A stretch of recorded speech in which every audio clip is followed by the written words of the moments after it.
And I don't think that you're going to see dramatic change in the next 9 weeks in the economy. You're seeing just the beginning of the jobs reports, which are coming in pretty strong still. You're kind of wishing for bad news in some ways, but you don't want the bad news. Well, there was a decline in jobs in August, right? It went from 526,000 in July to 318,000 in August. Yeah, that's right. But that number is still really good. The over 500,000 was just like remarkable. But now you're still dealing with a very good number. And you're at 3.7% unemployment, which is still a very low employment number. It's still a great time to be looking for a job. Now, the thing is that over the next few months, it's probably become less of a great time to look for a job because these interest rate rises by the Fed will have an effect. It's raising borrowing costs for companies to expand. It's raising borrowing costs for people to buy a home or to buy a car. And that's likely to damp down the economy and damp down job creation, which quite frankly is what the Fed is after. The Fed knows that if you have such a tight job market, you're going to constantly be bidding up wages. And that's hugely inflationary. Wages, labor costs are a major part of any business's expenses. So I'm trying to understand this. We have rent that is skyrocketing, right? We had the price of a home also rose a lot. I know that the mortgage increases have lowered some demand for housing, and then there may be some problems in the housing market. But with rent really high, why do we have people not working or wanting a job? There was a report there are like nearly 2 jobs available for everyone looking for one. So why are people not wanting a job if all these prices are higher, inflation, all this? You had a lot of people leave the job market. The boomers are retiring. The pandemic accelerated that. People were working from home. They thought, do I really want to get back on the Long Island Expressway or, the train or the subway or the bus to go to work? There were decisions like that were being made that resulted in a lot of exit from the labor force. But you're actually seeing, more people looking for work now, which is probably a good sign. That means that employers will have a few more people to choose from for jobs. They may not have to offer quite so much of an increase in wages. Look, we also haven't talked about a couple of other big factors here that are completely unpredictable going into the next 9 weeks. Okay. The pandemic, which is still shutting down factories in China. They have this zero COVID policy. They close the city when they have cases. And not even a lot of cases. It's a small number of cases. Exactly right. They for a whole bunch of reasons, they don't want to have a big outbreak. They have a population that's under-vaccinated. They have a lot of older people. They have a healthcare system that they don't want to overstress. So they shut the city down. Well, they shut the factories down too. Well, that means the semiconductors or the auto parts or whatever it is that you might buy in the United States isn't getting shipped. And that means supply disruptions, inflation is going to continue. The other thing is we have a war going on in Ukraine between Russia and Ukraine, big producers of grain, fertilizer, and energy, oil and gas. Russia just shut off gas to Europe because Russia's mad at Europe for supporting Ukraine. That's going to drive up energy prices and inflation in Europe. And that's going to have knock-on effects in the United States. Now, if that's the case, if we have energy prices spike up as we get into the fall, October and all that, ahead of, people are going to start to think about their winter heating bills and all these kinds of things, would that play into Republicans' hands right when we're getting ready to vote? Well, it might well. That is, if that happens. Europe, Germany particularly, made the mistake of depending too much on energy supplies from Russia. The United States is not in that position. It has a lot of sources of energy, and it produces a mammoth amount on its own. So what you see happen in Europe may not affect energy prices as severely in the United States. So that piece of the inflation puzzle may not drive inflation up in the United States over the next 9 weeks, as much as other things like just supply from China, supply from other parts of the world that are still contending with the pandemic. What happens with the pandemic in the United States? Are we once again headed into a bad fall and winter that's going to shut down businesses or have situations where pilots aren't able to show up for jobs at our airlines because they're sick? Do you think it's possible in the fall we could have a rebound for stocks, or is it? I know there's a lot of uncertainty, and Wall Street doesn't like that. So, is that possible that we could claw back some of the losses we've had so far in 2022? Well, as you pointed out, stocks are down. The S&P is down 18% this year alone. All right, so that would suggest it's a bad year. Optimists. Yeah, it's a very bad year. But for the optimists, they would say glass is half full. That's a great amount of room for a bounce up. Karen Langley and Bill Power have stories on WSJ.com about this right now, that it doesn't seem like we've sort of hit the bottom of sentiment yet in the market. And if you look ahead, I mean, we're going to get readings on the services sector this week. On September 13, we'll see new inflation numbers. Every week we'll get jobless numbers. Those will all sort of affect the near-term sentiment.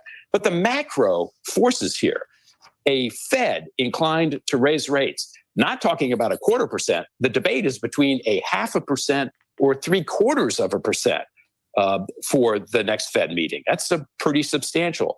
And that shows that the Fed's still quite worried about inflation. That's going to weigh heavily on stocks.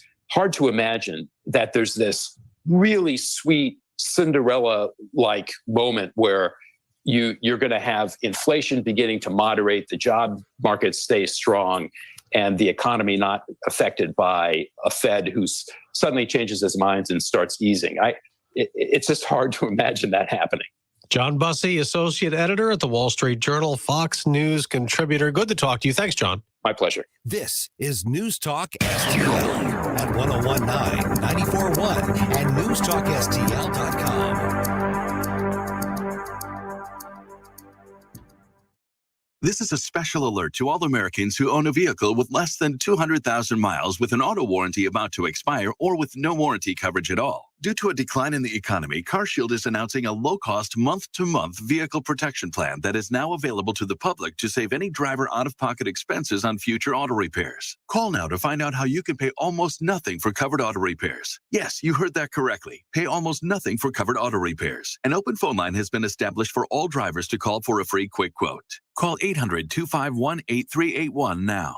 Drivers who are covered will not have to pay for covered repairs again. This protection plan is at an all-time low. Additionally, drivers who activate this vehicle protection today will also receive free roadside assistance, free towing, and car rental options at no additional cost. Call us for your free quick quote today. 800-251-8381. That's 800-251-8381. What do you have to lose? Call 800-251-8381. That's 800-251-8381. Everyone, who's manning the front tonight? Big E's nightclub needs a bouncer with a military background. Dougie, I need you to keep eyes on the back. Security who lays down the no-no when the uns get too intense. That Swedish DJ duo is back tonight. Y'all remember last time? Indeed can help them hire great people fast. I need Indeed. Indeed you do. You can schedule and conduct virtual interviews all from your employer dashboard. Visit Indeed.com/credit and get $75 towards your first sponsored job. Terms and conditions apply. We tried Dynovite for gut health and immune support, and after a couple of weeks, our little Gizmo was acting like a puppy again. His coat was shinier, he had a lot less scratching and shedding, and he seemed like his happy old self. My dog smelled and scratched constantly. We bathed and sprayed her, took her to the vet, but no results. Now, a little Dynovite in her food helps Bella keep her beautiful coat with no scratching or smell. Get 10% off your next order of Dynovite nutritional supplements for dogs at Dynovite.com. Happier, healthier with every bite. Over 1 million pets helped with Dynovite. Columbo and Katie. Hope you were able to unplug and enjoy the holiday weekend. Katie and I back live in studio on Tuesday to get you up to speed on all the latest news and headlines you need to know to start your week. Weekdays at 2 on News Talk STL. Selling your St. Louis area home is a big deal. It's one of the biggest financial transactions you will ever make. In St. Louis, call Gloria Liu with Your Home Sold Guaranteed Realty. That's Gloria Liu with Your Home Sold Guaranteed Realty. She'll do a great job for you. Gloria has mastered the home selling process to help you maximize the sale of your home in this crazy seller's market. Why, Miss Liu? Gloria already has the buyers, thousands of them looking for homes in your neighborhood and your price range. Fact is, with Gloria Liu, your home may already be sold. And while most agents make big promises, Gloria will sell your home at the agreed price and time frame, or she will buy it, guaranteed in writing. So please call Gloria Lou today, 314-325-6888, 314-325-6888, or visit GloriaHasTheBuyers.com, GloriaHasTheBuyers.com. Vision Marketing and Promo is your one-stop image shop. Signs, banners, embroidery, print services, apparel, promotional products, and more. Just 2 blocks from 370 and Elm Street, Vision Marketing and Promo is fast and convenient, and our experts can help guide you through. Vision even offers customized graphic design to bring your ideas to life. Call today at 636-400-1500 or come see us at 3734 Elm Street in St. Charles. Vision Marketing and Promotions. Success starts with vision. It's not often you can make a real difference in the lives of kids. When you volunteer as an optimist, you'll be helping kids take a positive turn in their lives. As their role model, mentor, leader, and friend, you'll help young people develop positive attitudes and approaches to life that will enable them to excel in school and in our community. So if you care about kids, give yourself a present by volunteering today. Optimists, bringing out the best in kids. The latest news. These MAGA Republicans won't stop there. That kind of divisive rhetoric on both sides, that's really bad for America. Russia should ensure safe, unfettered access for these independent inspectors. The news you need to know. We've wound down pandemic relief program. We need to make sure that a lab like this never happens again. He's weaponizing asylum seekers. And the place to talk about it. Right here. 1019 and 94.1 News Talk STL. And our wartime allies. In a race against time, an army of volunteers banded together for a mission to rescue our own. Somebody has to step up. These people need help. Let's do what it takes. Escape from Afghanistan. Streaming now on Fox Nation. Sign up at foxnation.com.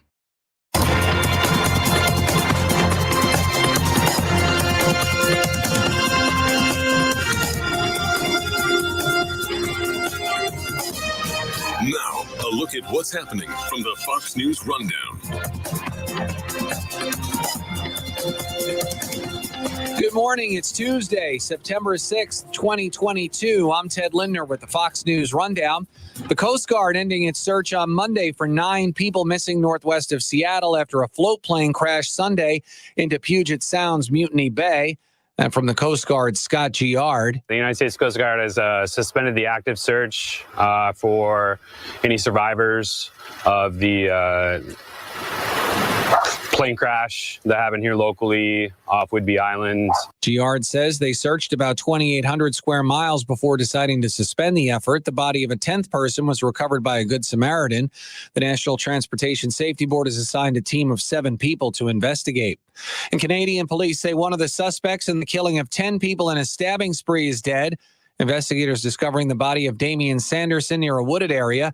His brother Miles Sanderson remains at large and may be injured. Rhonda Blackmore, the Assistant Commissioner for Royal Canadian Mounted Police in Saskatchewan, says authorities at the border are ready to apprehend Miles if he tries to flee to the United States. We have made notification to Canadian Border Services Agency, so they are aware of his wanted status, and any identification he would provide would indicate on police record checks that there's a warrant for his arrest. 18 people were also wounded in the stabbing attacks. A motive for the spree remains unclear. I'm Ted Lindner on the Fox News Rundown. This is the Fox News Rundown.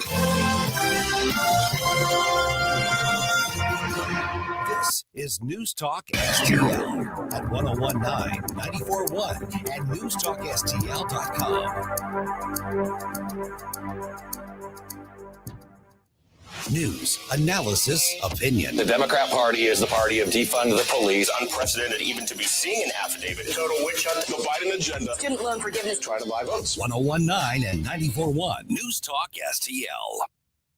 Hey, Colombo here for Rockwood Charcoal. I love to grill and definitely prefer using charcoal over gas. And ever since I met Jonathan Heslop and he introduced me to his product, Rockwood Lump Charcoal, I can't use anything else. Rockwood is made from 100% pure Missouri oak and hickory and has been the nationally highest consumer-ranked charcoal for several years. So you're cooking with the best and supporting local industry and a local business all at once. Doesn't get any better than that. There's over 100 area Rockwood retailers. Find yours at rockwoodcharcoal.com.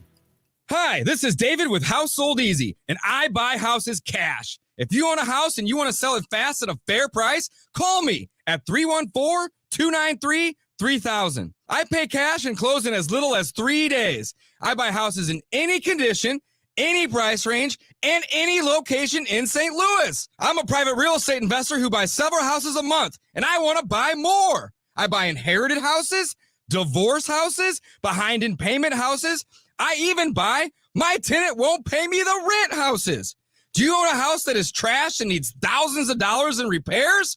Great, because I love buying junk houses. I buy vacant houses, abandoned houses, condemned houses, and foreclosure houses. If you own a house and you want to sell it fast, call me at 314-293-3000. That's 314-293-3000.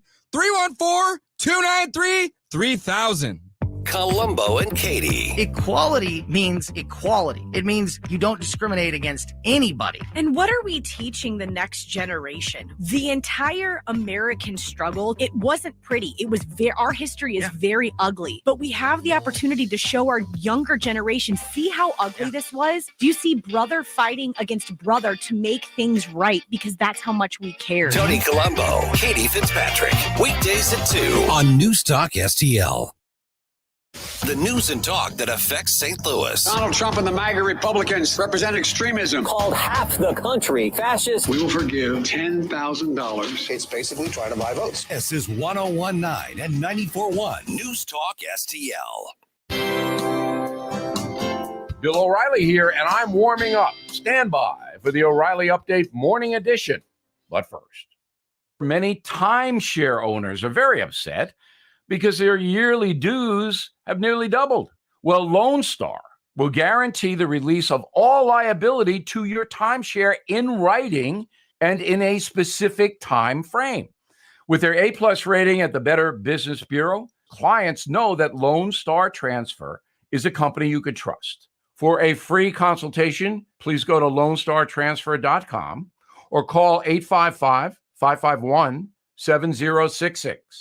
On this Tuesday, a goodbye summer, hello fall, a new season begins ahead of the actual calendar where summer stops on September 21st. But we all know what the deal is. After Labor Day, it's back to school. School actually starts in August in some places now, and the work gets more intense. We're like France now in August. Everybody's gone and, people aren't paying attention, that kind of thing. But once September rolls around, you got to lock back in.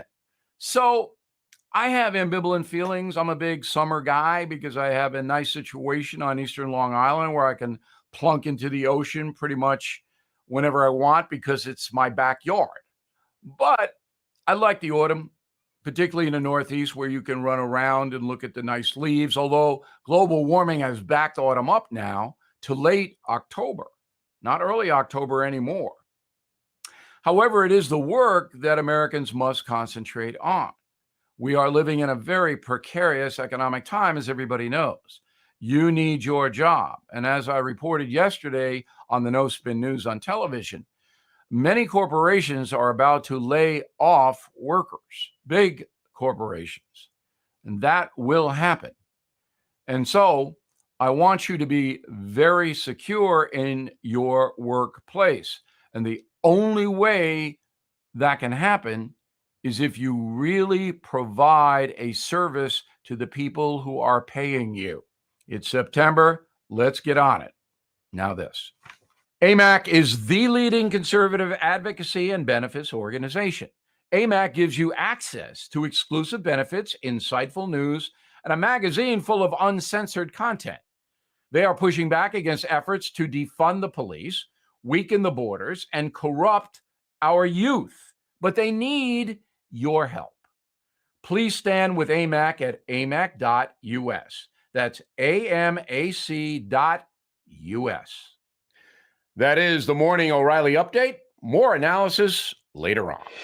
From the Newstalk STL Weather Center. little bit on the cloudy side and damp with some fog this morning and temperatures near 70 degrees, but not too bad this afternoon. Sunshine will be on the increase, will become partly cloudy and 82 degrees, just a slight chance of a spot shower. Sunny and dry tomorrow, morning low in the mid 60s and a high on Wednesday of 84 degrees. I am KMOV First Alert meteorologist Kent Earhart.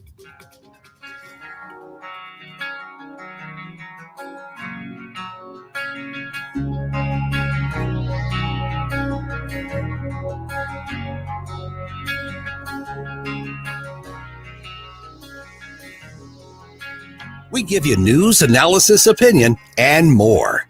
Only on News Talk STL.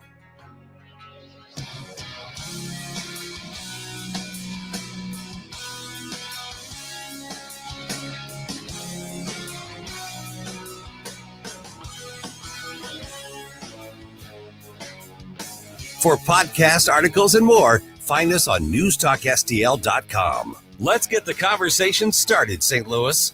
This is Mike Ferguson in the morning on News Talk STL.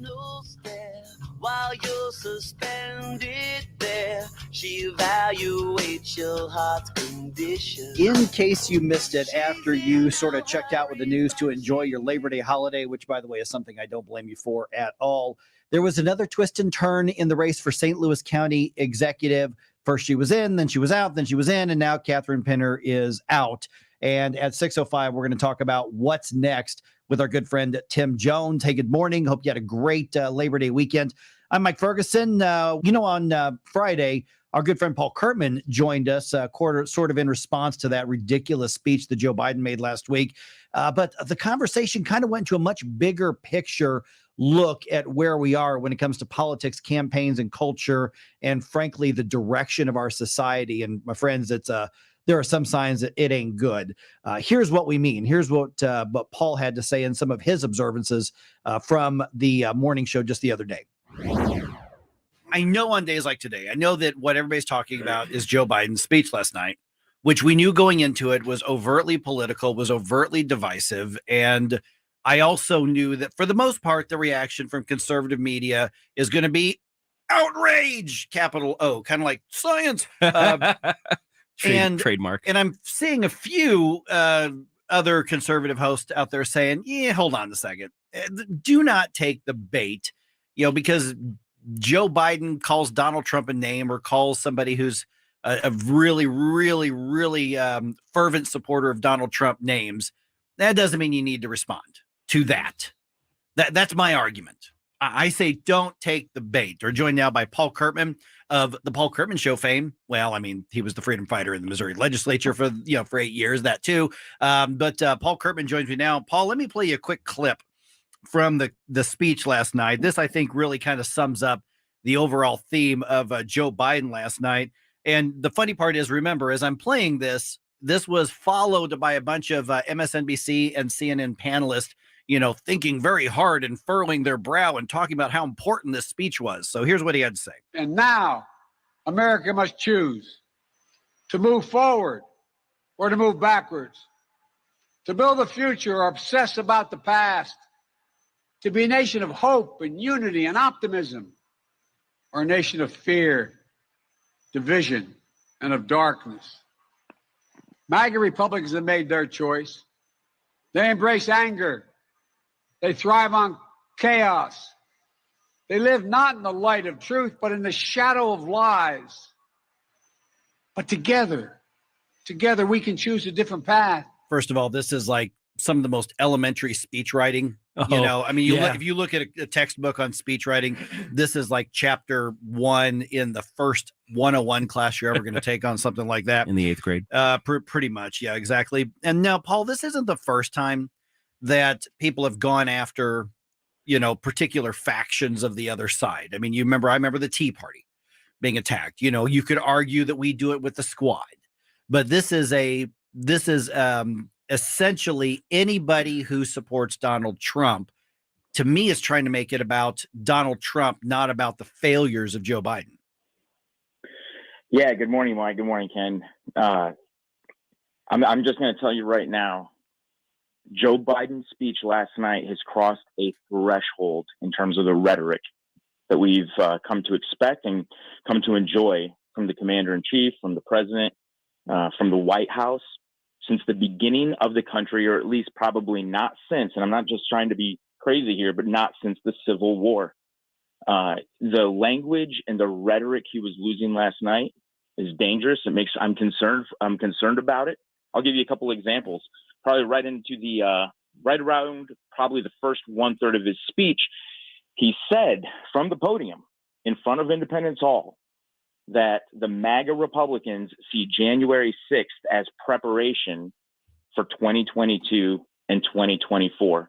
Where in the world is that coming from? What he's doing there is he's trying to inform people how dangerous, politically violent MAGA Republicans are. And he's telling the American people, you can expect more of this, and you can expect it to be a lot deeper, because that was just preparation for 2022 and 2024. So he's broadcasting out to the American people that if you walk around with a MAGA hat, you are a clear, and he said this in the speech too. Yeah. He quoted a judge where he said they are a clear and present danger.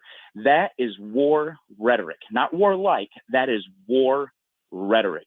And so I know what you're saying about not taking the bait. And this is one thing that I think that we have to make sure that, we're very careful of here. This is not something that Republicans or MAGA Republicans or conservatives ought to see as, their own personal, call to arms, because I know that there's people out there talking like that. But what we need to understand is we are in an incredibly precarious environment right now, and probably more than ever, at least in my lifetime. It's important to be very discerning about the way we move forward, because President Biden's speech last night, was a provocation and an expectation of violence. And it was a very passive aggressive speech. Speeches like this are not uncommon from military leaders going back for millennia.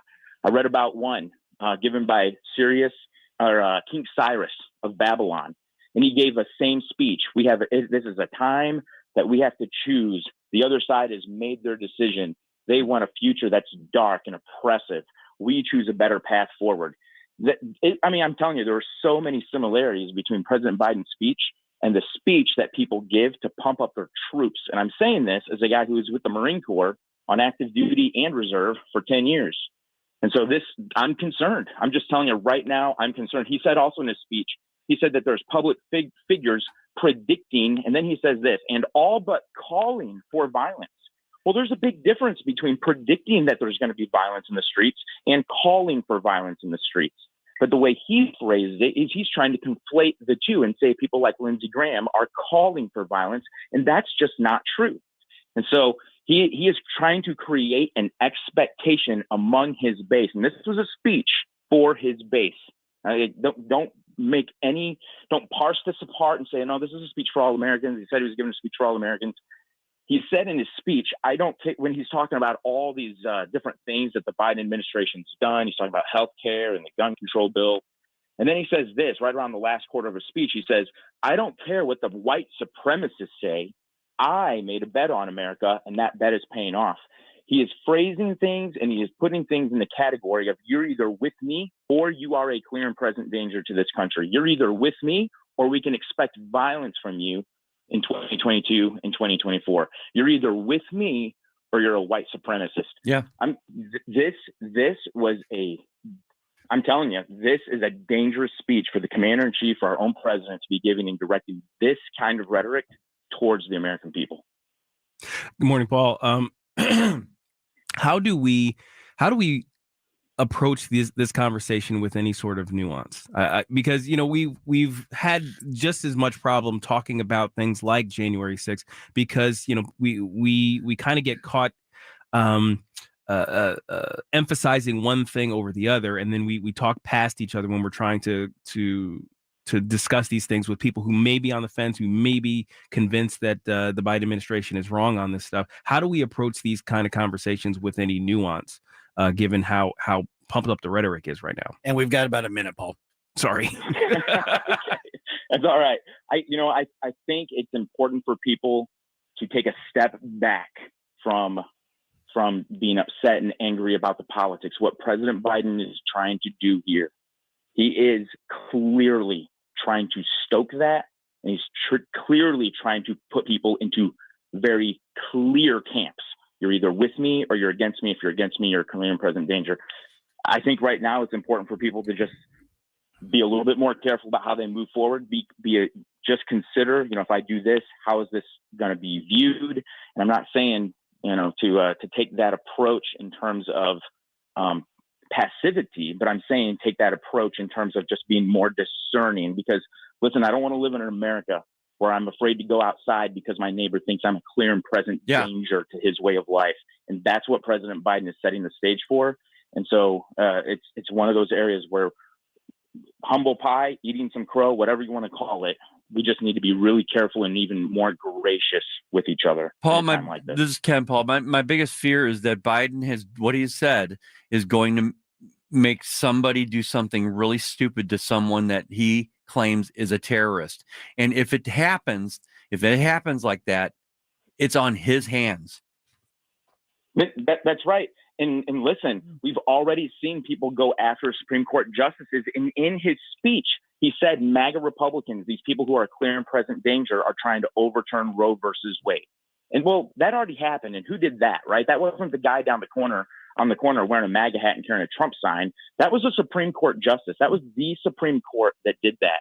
And so this is going further than just normal political rhetoric, which I fully understand. Political rhetoric is very combative, and sometimes we use military terminology. We say things like, hey, we're in a battle for the fight for America. But that's different than what President Biden was saying last night and the parameters that he was drawing for how the left needs to move forward in the future over 2022 and 2024. We've got that News Talk STL News Roundup coming your way here in just about 4 minutes. And then at 6:05, our good friend Tim Jones of Afternoon Show fame, former Speaker of the House, he's going to be with us, kind of assess what's going on in St. Louis County politics. Here's a spoiler. It's kind of a mess in some ways, but there are some very important races, very winnable races for conservatives coming up in November as well. So we've got to keep our eye on the ball. We just have to figure out which ball it is. So we'll chat with Tim here in just about the 20 minutes or so, about 17 minutes or so, right here on 101.9, 94.1 News Talk STL. News Roundup starts in 4 minutes. Watch us on our live stream using Rumble, Facebook, and Twitter. For podcast articles and more, find us on NewstalkSTL.com. What's happening today? Here's your first dose of the news you need to know. This is Mike Ferguson in the morning on News Talk STL. She evaluates your heart's condition. The agents used to say, listen, embrace the suck. We're stuck here for a couple weeks. There's nothing you're going to do about it. Bongino. Does this guy suck so bad? Have large swaths of the American electorate just gotten so used to the suck that they embrace it? Weekdays at 11 on News Talk STL. Colombo here for Agers Heating and Air Conditioning. Putting an Agers system in our new home was our number one priority because Agers' number one priority is doing right by the customer. St. Louis weather is unpredictable, but no matter what's happening outside, having a new HVAC system from Agers will ensure your family is safe and comfortable inside. Whether you need repairs or replacement, Agers has you covered with the clarity and attention to detail your home deserves. Contact Agers now at 636-242-6515 or through their website, callagers.com. Since 2007, the state of Missouri and local governments have handed out almost $5 billion in tax subsidies or abatements to private developers. That money could have gone to basic services like schools and public safety. And studies show these subsidies don't produce the promised jobs and growth. If developers want to build a sports stadium or shopping mall, why should they be given our tax dollars to do it? It's time to reform economic development subsidies. The Show Me message has been brought to you by Show Me Institute and Show Me Opportunity. Hey folks, here's great news for active aging seniors. The Kanega Watch, the only medical alert smartwatch with built-in fall detection. Yeah, the Kanega Watch is much different than the other guys. It's a stylish, discreet watch you can wear all the time. Get help through the watch in one of three ways. Your voice, pushing the watch's alert button, or have the fall detection connect you to a US-based 24/7 monitoring center who'll speak to you through your watch and can send help to your GPS location nationwide. And get this, it can do do that even if you're not responsive. This is true 24/7 peace of mind for you and those that love you. Order your Kanega watch with a full refund 30-day trial period. Call now. 800-413-7152. 800-413-7152. 800-413-7152. That's 800-413-7152. Subscribe and watch your favorite News Talk STL shows. Mike Ferguson in the Morning, The Vic Porcelli Show, Columbo and Katie, Jones and Arps. Webcam streaming on Facebook, Twitter, Rumble. Subscribe and watch News Talk STL.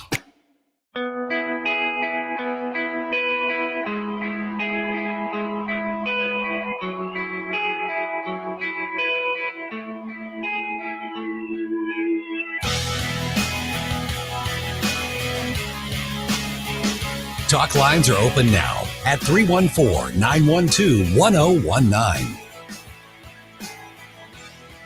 Having your first cup of coffee? Mike's on his third. This is Mike Ferguson in the Morning on News Talk STL. Does it count if it's decaf? Oh, yeah. That does. Okay, It's okay, coffee. then yeah, okay, great. That's the blood pressure thing. They wanted me to less caffeine. Really? Yeah, this sucks. Is it forever? No. Okay. No. I have a feeling I'm going to go to a doctor and end up on probably another med or stronger blood pressure meds, and then they'll say, okay, you can have a cup of coffee. Oh, good. Oh, goodness. All right, it's 5:49. Hey, good morning. I hope you had a great Labor Day weekend. Here are three of the things that just kind of caught my eye in the headlines here. The Biden administration uses the Labor Day holiday, the speaking circuit, particularly for Democrats, to double down on all the stuff that made America mad at them. Yeah. And really highlighted the stuff that made America mad at them for the last couple of years. Okay. All right. Well, we'll get into that in a few minutes. I guess interesting strategy. Also, Black Lives Matter. Some of their leaders get hit with a really big lawsuit from other Black Lives Matter supporters. All about the money, man. Yeah, it is all about the money. With the money. Yeah. And you know what, Mike? It should be with the BLM and find out. Let's find out where it went. And that's what the lawsuit's all about. It's Good. saying, where'd this money go? Good. I think we know the answer. Went into somebody's pocket. Well, we've seen the houses, right? And I just think that I think they need a wide awakening. Yeah, of where that money went, because a lot of people don't realize a lot of that money went to the Democrats. And yep, and some of it went in their pockets too. Yeah. Yep, exactly, like a big pyramid scheme. We'll get to that probably closer to the 7:00 hour. Amazon shuts off online comments about their new show, the new Lord of the Rings show. They've actually shut off the comments on Amazon, and they're going to review them all because it's getting so many bad reviews. So they're like, we're not even going to let you comment on it until we can look at your comment on it. And then, of course, there's accusations that it's just a bad show or like racial stereotyping and all this kind of stuff. I've watched a couple of episodes of it. I haven't made up my mind whether I like it or not, but I don't see what all the hate's about. But maybe I'll get into episode 3, 4, 5 and I'll see it. But right now I'm like, yeah, it's okay. This is the biggest problem with social media and us trusting them to give to our free speech. Basically, we've seen this before, Mike. Guess where we've seen it? We saw it on YouTube. They decided, we don't want any negative opinions from people about things that we post here. So we're going to go ahead and, and of course they threw not disallow that. Yeah. They threw News Talk STL off YouTube, but we found a way around it. So you can actually go to each of our shows and see us on YouTube. I mean, the safe thing is Rumble if you want to watch the streaming. Hi, everybody streaming right now. Yeah. We'll probably get thrown off YouTube as well. I'm not holding my breath on that. Oh, goodness. All right. Other news here. Federal investigators being told to hold off sifting through materials that were seized from Donald Trump's home in Florida. Fox News' Eben Brown reports from Broward County. A U.S. judge for the Southern District of Florida in West Palm Beach will agree to the request of former President Donald Trump and appoint a special master to pore over papers and other materials taken from Mar-a-Lago during an FBI search. The judge is further stopping the Department of Justice from reviewing or using the materials taken. Special masters often work alone, meaning the appointee will have no staff to assist in the review, which is not expected to be quick. In Broward County, Florida, Eben Brown, Fox News. Okay, and to me, one of the bigger parts of that story at the moment, is that it's going to be a long time before one person can go through and review all of that stuff. So it could be weeks before there's any sort of update to the story. My personal preference, I would love for this to be something that gets updated after the midterm elections, but don't be surprised if it's weeks before we hear something else about this. Yeah. All right. Quick follow-up to that story we did last week. We brought you the stories about the Hyundais and the Kias being stolen at just astronomical rates, not just through the St. Louis area, but particularly in the St. Louis area, but in other parts of the country as well. It turns out that some car owners may be getting some free help when it comes to securing their vehicle. Samantha Jones and our news partners at KMOV explains. And as cities across the country see a spike in Hyundai and Kia thefts, more local police departments are passing out steering wheel locks. The North County Police Cooperative will host a giveaway later this week. It'll be at James McGee Park and Veneta Park this Friday from 3 p.m. to 6 p.m. You do have to pre-register for this event, and only people living in certain parts of North County will qualify. Okay, and so what you want to do then is just contact the North County Police Cooperative with any questions as far as whether or not you qualify for this, what you have to do. Contact them online through social media, whatever, and they'll get the answers for you. But you got till Friday to sign up for this. The only problem I have with that is they're doing it in such a focused area in North County. Yep. All the bad guys are going to do is go to South County or West County. Yeah. Well, West County, they've got these things called garages. Well, they do. West County. And so they did in South County. It's funny because I live in the eastern part of the county. I mean, I literally live like 3 blocks from McCausland/Skinker, which is the line between the city and the county. I mean, I'm literally like 3 blocks from there. And most of the houses in our neighborhood and in our part of the area were built so long ago that we don't have a garage. I mean, we've got a pretty nice house. You've been there.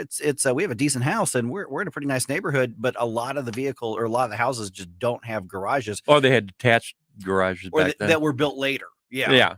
And so what's happening is actually our neighborhood has been hit with like the catalytic converter thefts. And, I have actually seen weird stuff with people trying to get into cars and it's a neighborhood you wouldn't think that would happen stereotypically. Yeah. And so, but if they do that up there and they put they're giving those, I forgot what they were called. Years ago, there was like the infomercials. You could buy the steering wheel jack thing that you put over the steering wheel and locked it up. Oh yeah. That's basically what they're giving away. Okay. So, it helps my next door neighbors. That's what they use in their car when they park on the street. So, it just makes it any sort of deterrence is the difference between your car getting stolen or not, because thieves need to be able to get in quickly and get out. They're not going to sit there and work for 10 minutes to get into your car. So I guess those things work well. Yeah, it's just a deterrent. I mean, I don't know. I mean, I would assume that because you can't drive the steering wheel because it's so big that's it. But I think more than anything, it's probably just a deterrent. This is more trouble than it's worth. Move on to the next one. Yeah. So, I mean, there's a lot of car thefts up in North County. So I get it. But yeah, you're right. That's going to push the crime into other areas. So there we go. All right. Quick update. Right. As of right now, St. Louis County Republicans do not have a candidate for county executive. It's official. We're going to talk about this with Tim Jones here in just a few minutes. Catherine Pinner, who, was just the protest vote when she upset Shemet Dogan. She said, okay, I'm in the race. No, I think I'm going to withdraw because nobody likes me, basically because she had no clue what she was doing. And then she says, no, I'm going to reaffirm my candidacy. And she put that on her website. And then on Friday after this show and after Vic's show, she went into court representing herself and asked the judge to have her name pulled off the ballot, which the judge agreed to. So now the Republicans are back to square one because because of the stupidity of the silly season of the election cycle. And there were rumors that she was actually a plant. And the only reason why that rumor was going around is because she was not even doing social media. She wasn't she was saying, no, I'm not raising any money. Well, okay, you're sabotaging your own campaign. I don't think that she was smart enough to realize what the real world is like in politics. Yeah. I mean, she was on this show here. We're all staring at each other going, what the heck is going on here? She didn't do any campaigning. Republican voters voted against Shemet Dogan. And they didn't know who they were voting for. And he had somebody who just is not in touch with reality. And so now they have to deal with that. So we'll talk to Tim about that a little bit later on, guys. Be thinking about who the Republicans should pick and nominate to run against Sam Page. I've got a couple names in mind that I think they ought to consider.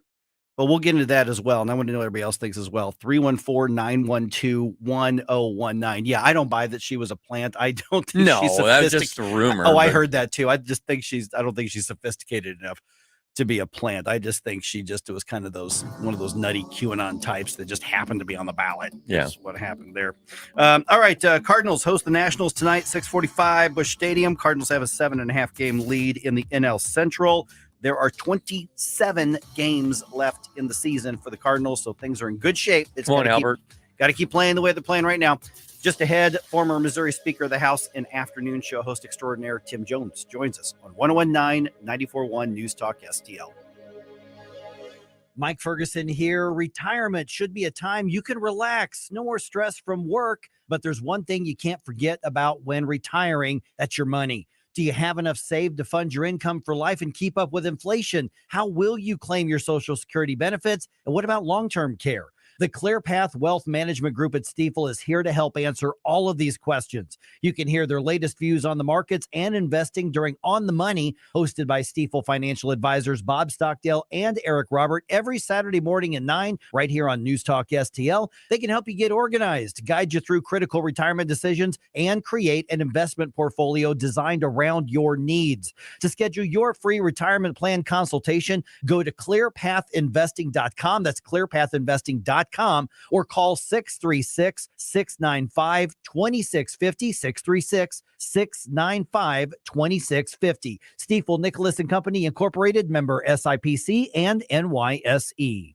Hey guys, Columbo here, reminding you that if you belong to an organization like a school or a church, or your kids are part of a group or a sports team that needs to raise money, there's no better way to do so than with a TJ's Pizza fundraiser. TJ's Pizza has been helping local organizations raise money for over 30 years to the tune of tens of millions of dollars. A local company helping local people, and there's lots of different ways TJ's can help you raise big money fast. Get started now at tjspizza.com. KLGY HD3 Clayton, K270BW Bellefonte, KNBS Bowling Green. This is News Talk STL at 101.9, 94.1, and always streaming at NewstalkSTL.com. News this hour from townhall.com. I'm Rich Thomason. A federal judge has dealt a blow to the Justice Department by authorizing appointment of a special master to go over materials seized by the FBI's raid in Mar-a-Lago estate of former President Trump. And correspondent Eric Tucker says this may not be the final word on the matter. It is unclear to what extent this decision is going to last, because it is safe to believe that the Justice Department is likely to appeal to a federal appeals court to seek an immediate review or overturn of this judge's decision, because this decision could have significant implications or ramifications for the Justice Department's work. So it's safe to believe that they're going to want another set of eyes on this decision before it really takes hold. 62 days from the crucial midterm elections, and President Biden's rhetoric is growing increasingly strident. Labor Day speeches in Milwaukee and Pittsburgh, he once again attacked Trump supporters he refers to as extreme MAGA Republicans, accusing them of taking the country backwards. They're off to see the Queen, outgoing British Prime Minister Boris Johnson, to offer his resignation, after which the monarch will appoint Liz Truss as Prime Minister. What to expect from the new leader, the BBC's Rob Watson. Based on the past, I think you will see Liz Truss and her government take a very hard line on President Putin and be very strongly supportive of Ukraine. That is popular here politically, across the parties, popular in the country. And in terms of other huge issue with the European Union, I suspect if the past is anything to go by, relations will continue to be very, very difficult. Warnings of possible blackouts today in California as a punishing heat wave continues to bake the state and other parts of the West. Back east, 11 states in the Northeast are under flood advisories. On Wall Street, stock futures in positive territory this morning. The Dow futures up 218 points, and NASDAQ futures ahead 95. More on these stories at townhall.com. First, we decide where we want to go. Then we need to know the best way to get there. Hi, my name's Adam Barata. I'm the owner of Advantage Gold. We're the highest rated precious metals firm in the country. We teach people how to own physical gold and silver. Now, we've won the Best of TrustLink Award 4 years in a row because we educate our clients on how to buy gold and silver the right way. We don't pay celebrity spokespeople millions of dollars. We'd rather pass that value on to you. Call 800-900-8000 and speak with one of our experts. We'll send you a free gold kit along with my latest #1 national best-selling book, The Great Devaluation. Call 800-900-8000. That's 800-900-8000. Get the best information, the best process, the best service, the best value. Call Advantage Gold at 800-900-8000. Call 800-900-8000. Advantage Gold is not an investment advisor or a tax advisor. Consult with your financial advisor before investing. From the Michaels Flooring Outlet Traffic Center. This report is sponsored by Wendy's $5 Biggie Bag. Wendy's Biggie Bag, still just $5. Get a double stacked junior bacon cheeseburger or a crispy chicken BLT. Plus 4-piece nuggets, small fries, and a small drink. Prices may be higher in Alaska and Hawaii. U.S. price and participation may vary. Accident eastbound 270 east of Warrenton, really jamming up traffic. There's a crash westbound 70 at 141, and then stop and go westbound 70 Bryan Road all the way to Wentzville Parkway. Bumper to bumper southbound 270 from Page to Ladue. Southbound 170 lines up between Delmar and 64. Roadwork stacks up east and westbound 64 at Illinois 161. You're starting to move better now westbound 64 at the Poplar Street Bridge, and a solid backup westbound 4064, 364 to I-70. I'm Tori Lyons from the News Talk STL Traffic Center. From the News Talk STL Weather Center.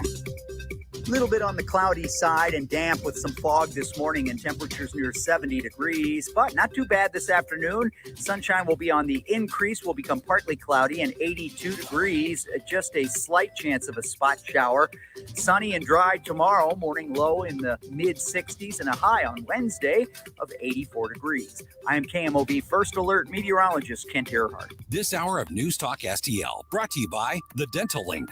Call Dr. Alan Link today, 314-794-6464 to schedule your free consultation. Offices in Baldwin and Melville, 314-794-6464. Rhino Shield is far superior to even the best traditional exterior house paint. Rhino Shield is 8 to 10 times thicker than paint and comes with a 25-year transferable warranty. Rhino Shield is the only ceramic coating company that has been chosen by Disney, This Old House, and 3 times on HGTV's Curb Appeal, where every episode is concentrated on unpainted brick, bonds and seals to stucco, wood, hardy, block, color lock, masonite, and more. No better product for those steel aluminum sided homes that have become, chalky and tired looking. We coat sloped and flat roofs to extend their lives too. After 15 years, we've got a great reputation and a superior product. As long as it's affordable, why wouldn't you do it? Before you make the costly mistake of painting with traditional paint, you'd be best served to call Rhino Shield today. We are the experts and our evaluations are free. 877-25-RHINO or 877-25rhino.com. Tell them, ladies. No paint, don't Rhino. Go Rhino Shield. Never paint your house again. Rhino Shield. Tim Jones and Chris Arps in the afternoon.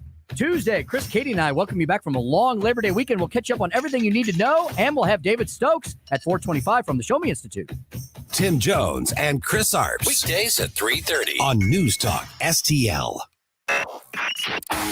Mike Ferguson. This is the kind of adventure I usually have to force upon us, and here it is, falling into our laps. Gabe Pfeiffer. They're buying it. Get up, in case you hear the alarm. Get up, St. Louis. Watch a couple squats, son. Mike Ferguson in the morning on News Talk STL. Get up, this is your cousin Rob.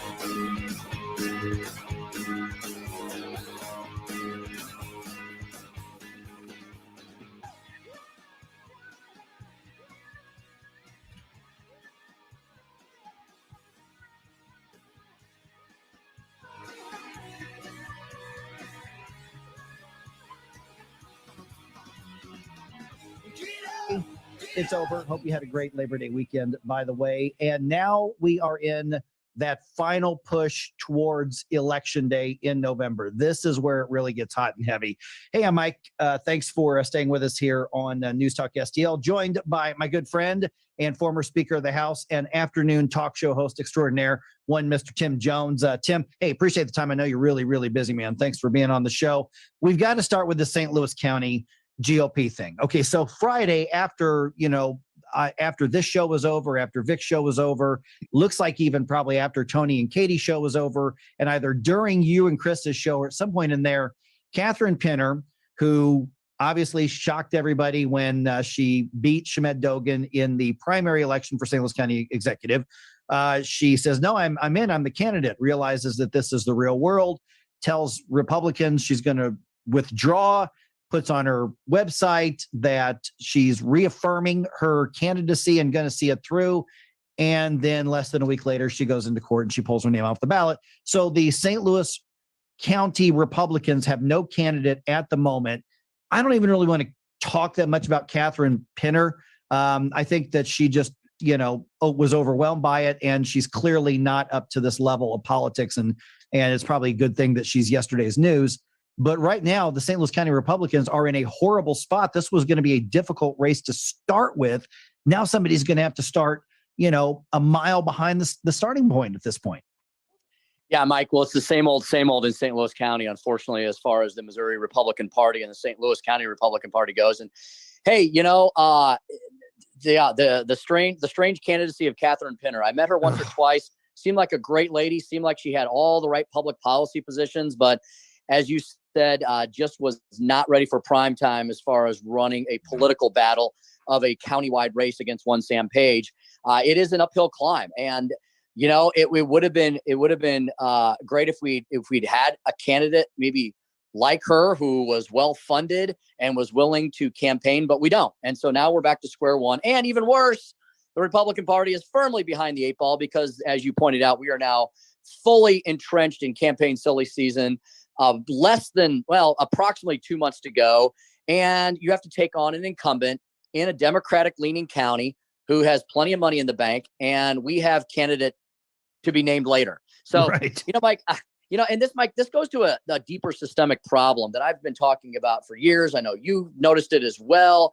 And that's the fact that for some reason, the Republican apparatus, and it starts at the state level of the state party and goes down to the county levels, is not taking St. Louis County seriously anymore. And if you talk to some of the folks that helped build the Republican Party in this state, Peter Kinder, Jim Talent, Kit Bond, John Ashcroft, and many others, they would tell you, you cannot continue to ignore St. Louis County. You may not win all the races there, but if you're gonna continue to be a party into the future, and I know we're fat and happy right now, and we're gonna win all these statewide elections likely this year, but in politics, one thing's for certain, nothing's for certain. Mm-hmm. And I really feel that it's to their detriment for many, many reasons for the state party and for the St. Louis County Republican Party to continue to just throw in the towel and not even run candidates against some of these Democrats who are getting more and more powerful, raising more and more money, and having much more influence, a very negative influence on the economic engine of the state, the St. Louis area. What's amazing to me, Tim, is that, Wesley Bell was beatable 4 years ago, and the Republicans chose not to run somebody because they just figured that, Bob McCullough was going to win that race. And so, Wesley Bell pulls off the upset and he's uncontested. And I think he would have lost 4 years ago. I think the Republican could have won that prosecutor's race this year, but they didn't even field a candidate, as you mentioned. And Sam Page, I would think, is probably the most hated politician in the entire region, is now, he was going to be favored to win just because Democrats would hold their nose and vote Democrat. But now at this point, there's nobody to contest him. And it's amazing to me that the Republicans have just not shown up 2 elections in a row because they chose not to seriously challenge him in the special election. And here we are at this point, very, very, very difficult for somebody to mount a real campaign. I'm not saying it can't be done, but if they're going to do it, it's got to come in like a bull in a china shop. And, Mike, it's unfortunate because we do have some really dedicated, hardworking grassroots folks here in the county who do a thankless job of keeping the lights on and the engines running year to year, but they don't get a lot of help. There's not a lot of collaboration between our state party and St. Louis County. And I'm not sure why that is so. Well, I guess I do know. So for one thing, Mike, the state party has been in, let me put it mildly, has been in a massive state of flux for the last many years. Ever since Governor Eric Greitens went down several years ago, the state party has had a really tough time finding its footing, finding its purpose, finding its mission in life. And I would think, okay, look, you've got outstate, you've even got most of the exurbs, you've even got most of the suburbs, but how about not neglecting Jackson County, St. Louis County, and let me tell you, even Greene County around Springfield is starting to turn a little bit bluer with every cycle. And I think, once again, I'll sound like a broken record. It's really to their detriment and at their peril that Republicans continue to ignore these inner suburban areas. I'm not saying you're going to win every election, but you should run people. Mike, you know what? We only got to go back to last year when a freaking truck driver in New Jersey with very little funding knocked off the Senate president in a very deep blue state. Do we believe that our Democrats here in the Show Me State are that much more powerful, that much more formidable, that much more campaign savvy than some of the strongest Democrats in some of the deepest blue states in the country? No, I just don't think we have enough collaboration, enough cooperation, enough planning. So, for instance, Mike, I'm going to tell you, it's going to be next to impossible to knock off Sam Page this year. But we got to be looking forward. And the time to do that is now for the next election cycle. Find, recruit, fundraise, and run some candidates in St. Louis and these other suburban areas I mentioned. And don't just not do anything, which is apparently what has become the MO. And again, I don't blame necessarily the grassroots.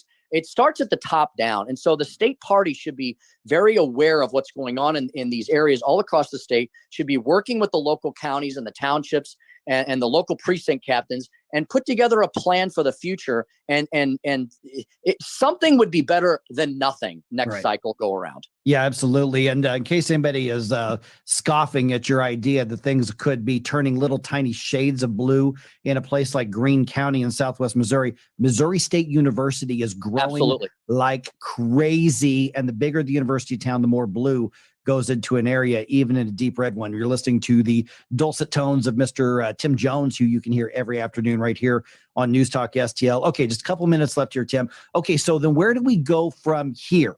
When you look at particularly St. Louis County, I mean, it's going to be tough if you don't have a local top of the ticket. Obviously, we've got Eric Schmidt at the top of the ticket, but you look at the local in the county, having a strong candidate for county executive also helps pull up those state legislative candidates who are in those disputed areas. So, who are in the last, like I said, about 2 minutes or so, we've got Tim.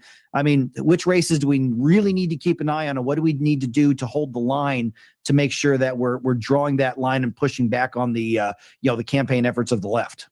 Yeah, Mike, there's 3 races here in St. Louis County that I would love for folks to get engaged with, get involved with, and make sure that, whatever kind of red whatever we have this year, how about we just win races and not call them waves and tsunamis? No, how about we just win the races?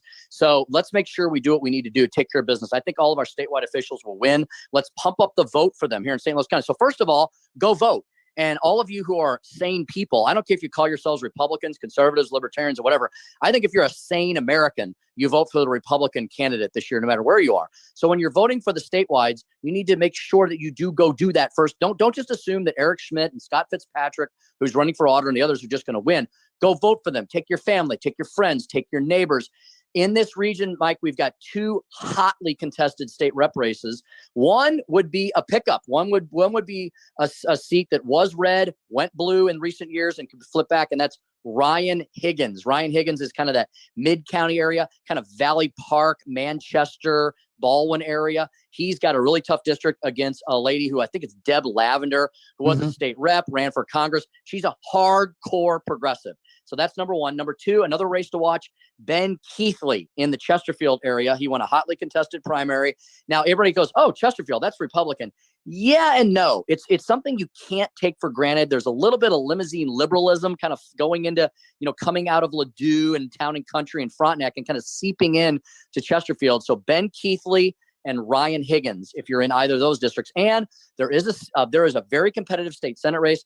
A guy I know really well, Dr. George Haruza. He's got an incredible story. He is a refugee from a communist country, and he came over here as a very young boy and has lived the American dream. And George Haruza will tell you he is shocked and chagrined by what is going on in this country, because the Democratic Party in this country is starting to emulate things that he and his family left in Eastern Europe. So he would be a great voice in our state Senate. So those 3 seats, George Haruza for the state Senate, inner county, Ben Keithley in the Chesterfield region, and then Ryan Higgins in kind of the mid-county area. It'd be great to win all three of those races and push back against the Democrats kind of feeling their oats at all this year with Sam Page probably cruising to victory unless something really miraculous happens. Yeah, I'm not going to rule that out, but yeah, I think you pegged that one. All right, Tim, as always, really appreciate you being on the show. We'll look forward to listening to you and Chris this afternoon, man. Thanks, Mike. Hope you had a great holiday week. Great to hear you back. Glad you're recovering well. We'll listen to you in the morning. Talk to you soon. Thanks, Tim. All right, 314-912-1019. Let's get your thoughts on this. Any other races you want to add to that list locally that people need to engage with as well? Let's talk about it right here on 101.9 and 94.1 News Talk STL. Watch us on our live stream using Rumble, Facebook, and Twitter.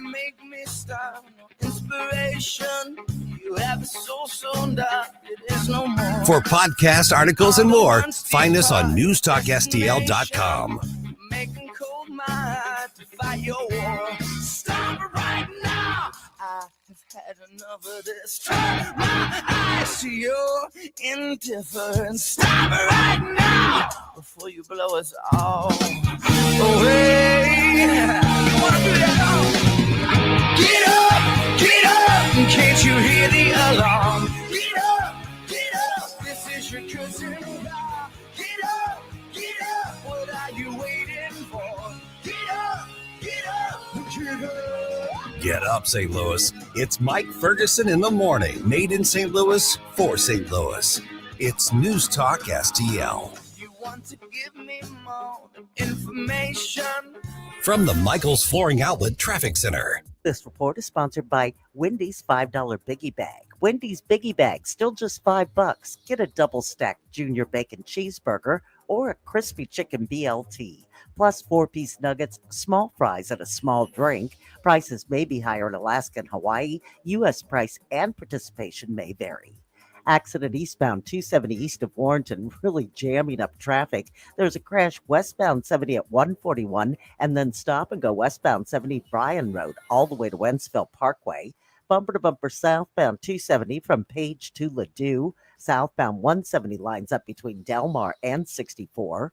Roadwork stacks up east and westbound 64 at Illinois 161. You're starting to move better now westbound 64 at the Poplar Street Bridge, and a solid backup westbound 4064, 364 to I-70. I'm Tori Lyons from the News Talk STL Traffic Center. If you believe Brandon and the supply chain issues are still in crisis, or even if you don't, hurry into Southern Armory, your Second Amendment headquarters, for the best selection of firearms, suppressors, holsters, ammunition, pepper spray, and knives. Browse through our constantly changing inventory, order something special, or have us repair or modify that firearm that you've been putting off. Try our firearms training simulator. See the demo video on our website. Come into Southern Armory, 9901 Watson Road, 1 mile east of 270 and 44, at southernarmory.com. That's southernarmory.com.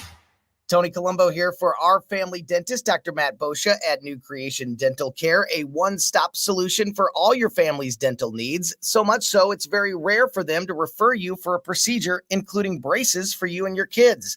Dr. Boscia uses the My Forever Smile braces system, which straightens teeth many times in less than a year with minimal discomfort for half the price of traditional braces. Traditional braces or Invisalign can cost $6,000 or more, but Dr. Boscia only charges $29.98 for My Forever Smile. Incentives can lower the price to $26.98, and if you have insurance, it's even less. Plus, New Creation offers in-office financing to make it extra affordable if you need it. So why go through years of discomfort with traditional braces when you can get a perfect smile in half the time for half the cost with Dr. Boscia and the My Forever Smile braces system? Learn more about My Forever Smile and everything else the great staff at New Creation can do for you and your family at newcreationdentalcare.com. That's newcreationdentalcare.com. Now, the Onder Prescription with Dr. Bob Onder. I'm Dr. Bob Onder. This spring, we learned that out-of-state progressive billionaires planned to spend millions to require so-called ranked choice voting in Missouri. Thankfully, they failed to gather the required signatures for this year's ballot. What is ranked choice voting? With ranked choice voting, voters rank multiple names, Republican and Democrat, in the order of preference. If no candidate wins a majority, the bottom contender is eliminated, and that person's voters are reassigned to their second choices, or third, or so on. If this all sounds confusing, it is. In Alaska's special election for Congress, Republicans received 59.8% of the vote, but Democrat Mary Patola will be Alaska's next Congresswoman. In a state, President Donald Trump won by 10 points in 2020. Even former California Democrat Governor Jerry Brown called RCV overly complicated and confusing. Missourians should be on the lookout for this scheme, not if, but when it returns. I'm Dr. Bob, and that's my prescription. Find more Dr. Bob Onder at bobondermo.com. Decision 22 News. Inflation, gas prices. Decision 22 Analysis. The things the American people want to hear about. Decision 22 Opinion. Same old tired talking points. In St. Louis, Decision 2022 happens right here. News Talk STL. This hour of Mike Ferguson in the Morning is brought to you by Stifel. Request a portfolio review from your Stifel financial advisor at stifel.com. That's STIFEL.com.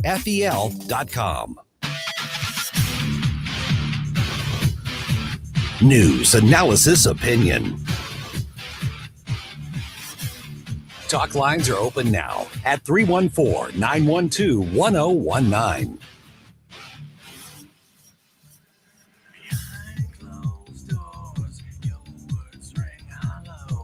Get up.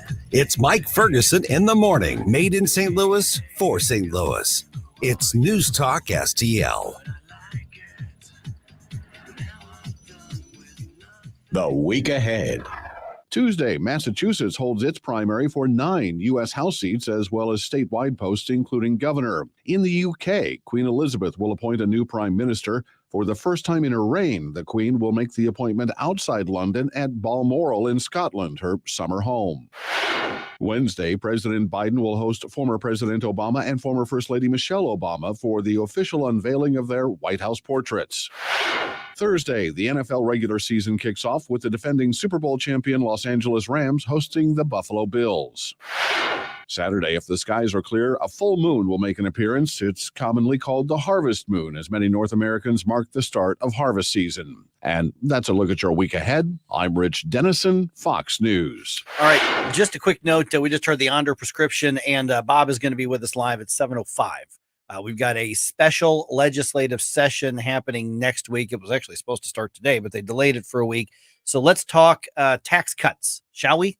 Yes, please. Let's do it every day. So with Bob Onder at 7:05, I'm Mike Ferguson. It is 6:25. We got Gabe Pfeiffer here and Ken Williams here. Okay, real quick here with the situation in St. Louis County, and you know, because Tim is a gentleman, although he can really go to war with the liberal trolls on Twitter, which is pretty entertaining.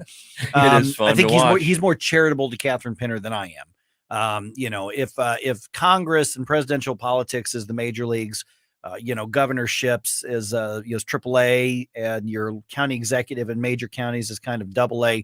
She's peewee ball, you know, so she was completely out of place, and so you know she's just out. So in the next hour, right around, let's do this in one, like right around 7:35, I think. Who should the Republicans nominate? I've actually got a couple of names in mind that I think they absolutely should nominate. But what happened is now the Central Committee said, oh crap, now we got somebody who's not going to campaign and who, you know, does the whole conspiracy theory, like crazy part of it. And then she says, okay, I'm going to drop out. And they go, okay, let's find somebody. Then she says, no, I'm going to stay in. Okay. And then she says, okay, no, I'm out. And she's surprised everybody going to court. So you just got a weirdo who, you know, who hopefully will not come back into the picture whatsoever. So she's gone. Now they have to start from scratch, and they've got less than 2 weeks now to find a nominee to start a campaign less than 2 months from a general election against somebody who's got hundreds of thousands of dollars in the war chest in a county that leans towards the other party. That's the position they're in. Oh yeah, that's not hard at all. Right. Okay, so 7:35. We will get to that. Okay, let me talk about why this matters. Not just locally, because this is about Sam Page.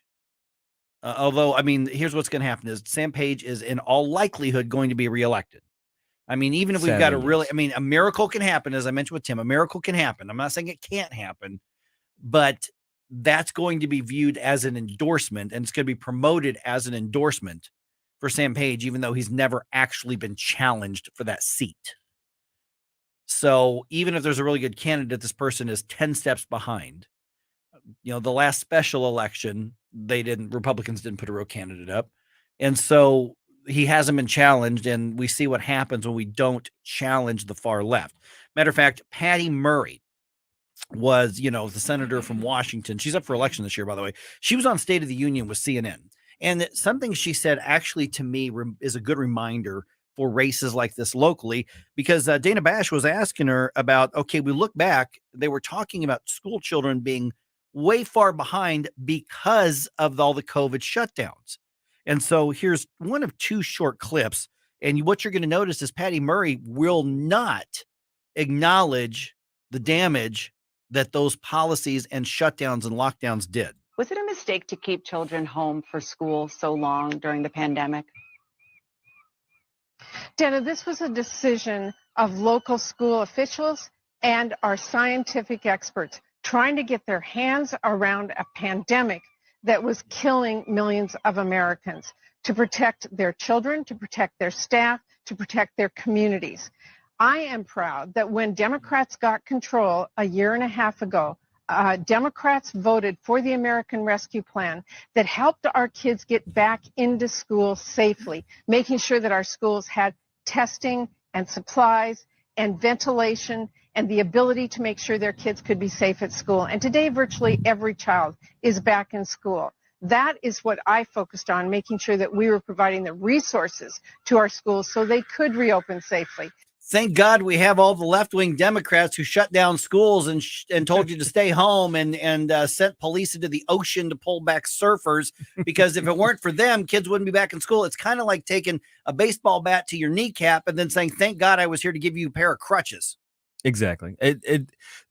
The strength with which she came back with that answer also speaks, I think, a little bit to what's going on here, because the pushback has to be really, really hard if you're going to be on the defensive of that position, because otherwise, you can't have a tepid defense of something so drastically bad. It has to be over the top. But let me tell you what else that tells me. They'll do it again. Oh, absolutely. That's why this matters. They'll do it again. Here's another, because Dana Bash, to her credit, who's normally she's just basically a mouthpiece for the Democrats, to her credit, she followed up. And I know hindsight is always 20/20, but given the numbers that you're seeing and the decline that we just talked about, you still feel comfortable with the way that school districts, even in your home state, handled the pandemic? I think we were under unprecedented times at that point, where people really were struggling to figure out what was the best thing to do to make sure that their kids, their families, their children were safe. She will not answer the question. No, of course not. They will not admit or go on record saying, yeah, we shouldn't have done that, because then there's a precedent for them to saying, oops, maybe we shouldn't control people like that. Well, and even then, even if you wanted to say, well, of course, conceding to the hindsight is 20/20 thing, which would still leave the door open for them to do these types of things in the future. They can't do that, because you can't do it. Well, if we knew then what we know now, because we knew then a long time ago before they made any changes. So, they can't even use that as a defense. So you have to deflect at that point. Yeah, there are so many things coming out right now about all of it. I mean, from day one, we learned so much over the last 2 years, and now we're looking at school districts even here in St. Louis that are saying, well, yeah, we know this, but we're going to go ahead and mask up anyway. Right. Because you know what? You can't be too careful. See, exactly. And so that's why when you look at the St. Louis County executive race, that's why this is a massive missed opportunity for the Republicans. Yep. That's why they have to do a better job of recruiting candidates.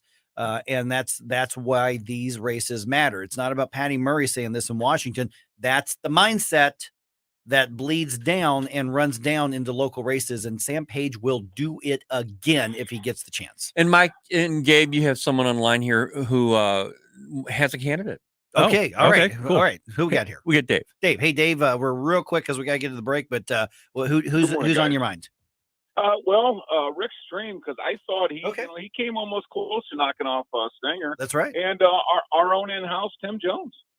Yeah, well, how about that? Oh, See, hey, Dave, that was my suggestion. If Mike were to ask me, I think he was going to at some point. I was going to say Tim. I'm still going to. Okay, Excellent. well, then that's mine. Hey, Dave, good choices, man. Thank you Thank for you. being on News Talk STL. I think Tim would be an excellent county executive. And boy, would that be fun. But he would do a good job. Yeah, yes, he would. All right, 314 and 912 1019. This is 1019 and 94.1 News Talk STL. Just ahead, the Democrats use Labor Day speeches to double down on all the stuff that pissed you off in the first place. All right. Okay, here we go. That's just ahead.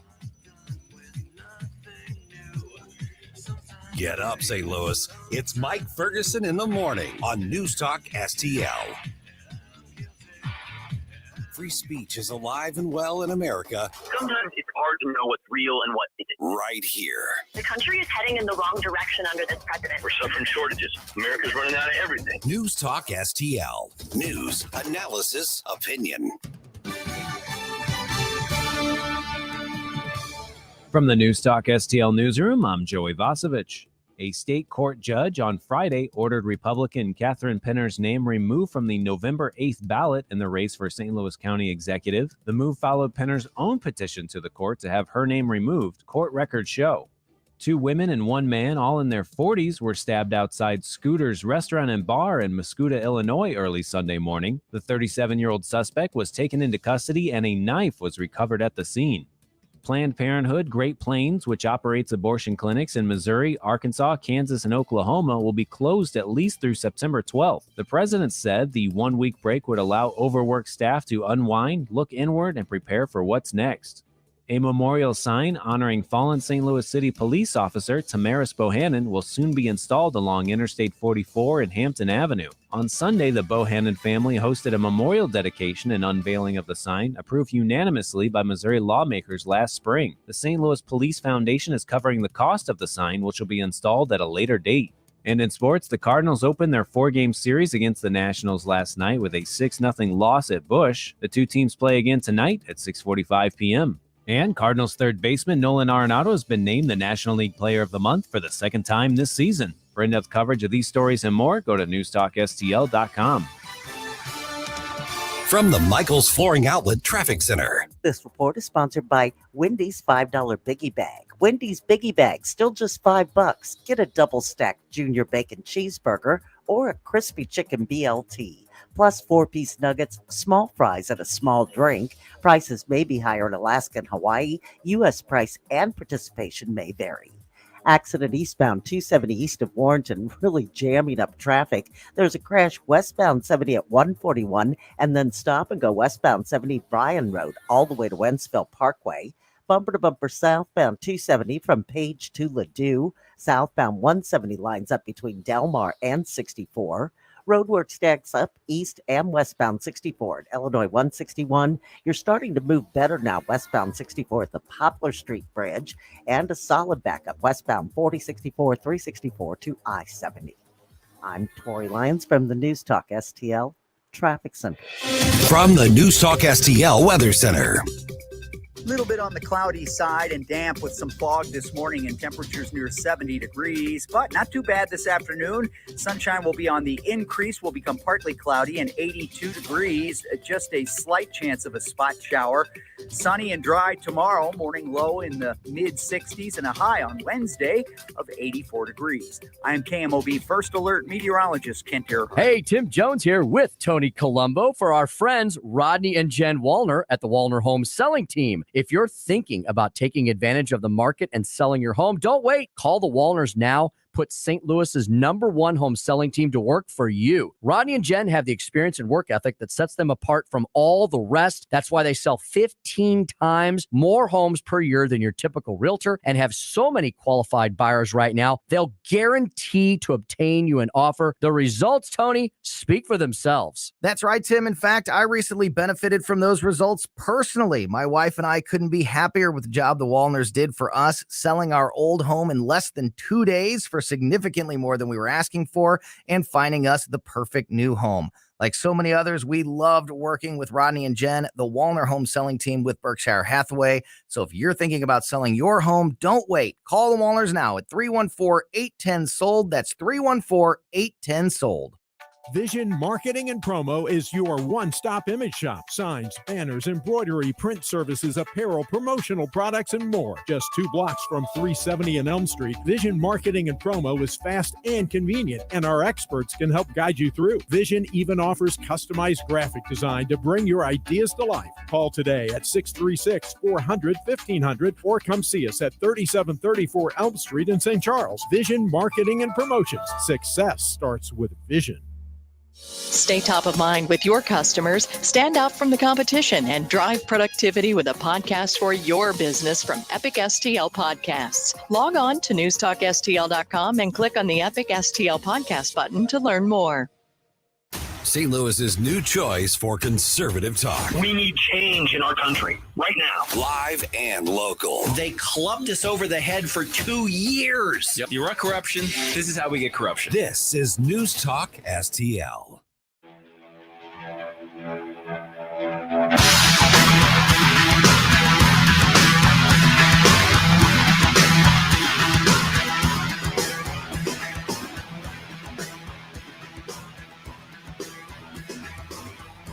Talk lines are open now at 314-912-1019. Get up, St. Louis. It's Mike Ferguson in the morning. This is News Talk STL at 1019, 94.1, 99.1 HD3 and NewstalkSTL.com. Missouri politicians are going to be politicianing next week at the Capitol. The special session is meeting, and they're going to talk about tax cuts. How much? How realistic? What can we get done? We're going to talk to State Senator Bob Onder about that at 7:05. So the Biden administration spends Labor Day holidays, and Labor Day campaign events are stronger for the Democrats than the Republicans. I don't think that's a controversial statement, with obviously.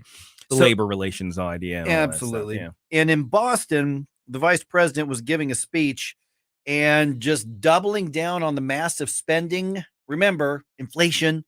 And, the spending bill came with all those green new environmental regulations, environmentalism, and basically socialism packaged in there. But she is saying this is why you should be excited about Democrats going in the midterm. If anybody asks you how we're going to pay for all of this, do let them know.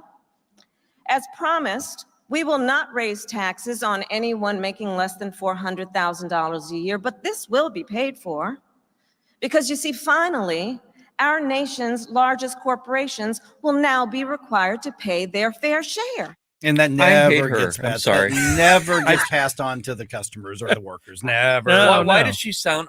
She always, to me, either she's speaking in word salad, or she's just so snarky. Do let them know.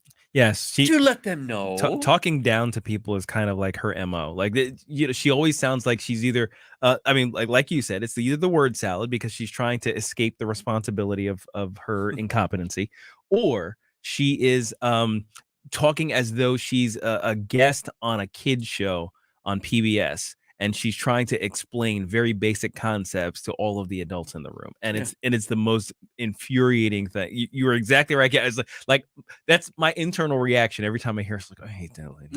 I know, and I don't say that word often, but I hear her. I just hate her. So the president, he also doubled down on the themes of last week's speech as well, and I forgot where he was. I think this was somewhere in New England, but this is what he had to say, I believe, yesterday. This new group headed by the former president, the former defeated president, we found ourselves in a situation where we're either going to look forward or look backwards. And it's clear which way he wants to look. It's clear which way the new MAGA Republicans are. They're extreme. And democracy is really at stake. And see, there's a bold strategy, Cotton. Let's see if it pays off for him. Yeah. Now, here's the thing with that. Remember, we talked about this, with Paul Kurtman a little bit ago, and I still say this is a distraction bait. Yes. Because you know who gets it right in response to this? See, there's this guy who's governor of Florida. Oh, that guy? Yeah. His name is Ron DeSantis. He was on the Ingram angle, and here's the reaction that he had. He ran as being a unifier. And he's basically saying to the vast majority of the country that disapproves of him that they're effectively a threat to the republic. He dodders, he lashes out, but at the end of the day, His policies are why there's so much opposition to him. He came in and he opened the border, and we've seen what a disaster that's been. He kneecapped American energy. We've seen how that's hurt millions and millions of people across our country. They've inflated the currency. We have one of the worst inflations we've had in over 40 years. So of course, people are going to be upset at all the wreckage that he's left in his wake. He is the American Nero. He's a failed leader, and I think that he is doing this because he's trying to energize his base to fend off a real butt whip in this November. Oh man, hashtag American Nero. That's a great line right there. Oh my gosh. And the other thing too is like I saw a tweet of his recently. Obviously, the president isn't creating these tweets. His team is. Right. But one of the tweets was MAGA proposals are a threat to the very soul of this country, right? So, I listed a few. Is like secure borders, energy independence, low taxes, public safety, and parental control of education. I can definitely see how radical leftists would consider all of those policies threats to the soul of the country. Yeah, and DeSantis's reaction though was absolutely perfect. Chef's kiss. Yes, perfect.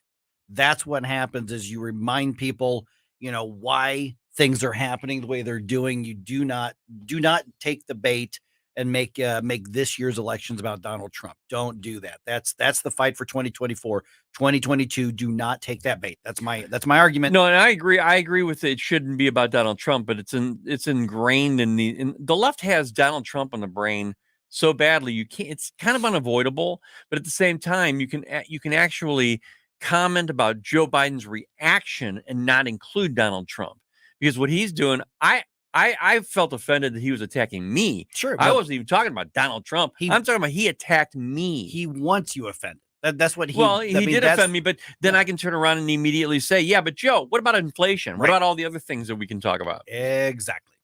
All right. And that's where I think you're seeing the desperation.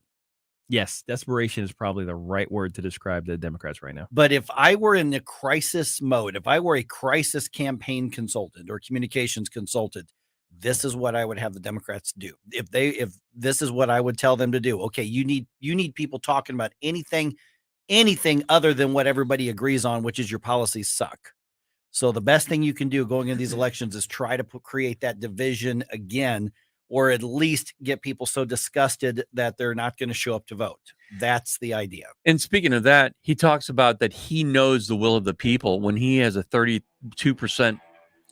approval rating. How does he know what the hell the American people are thinking of? They don't even like him. Yeah. That's just my opinion. All right. But 314-912-1019. Quick story coming out of, this is out of Arnold, guys. Some vandals go after some historic markers, and I think it's just gross. I do not know what goes through somebody's mind to do this. I'll tell you what happened just ahead right here on 101.9 and 94.1 News Talk STL.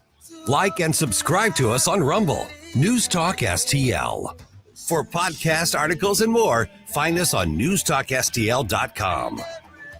You're listening to Mike Ferguson in the morning on News Talk STL.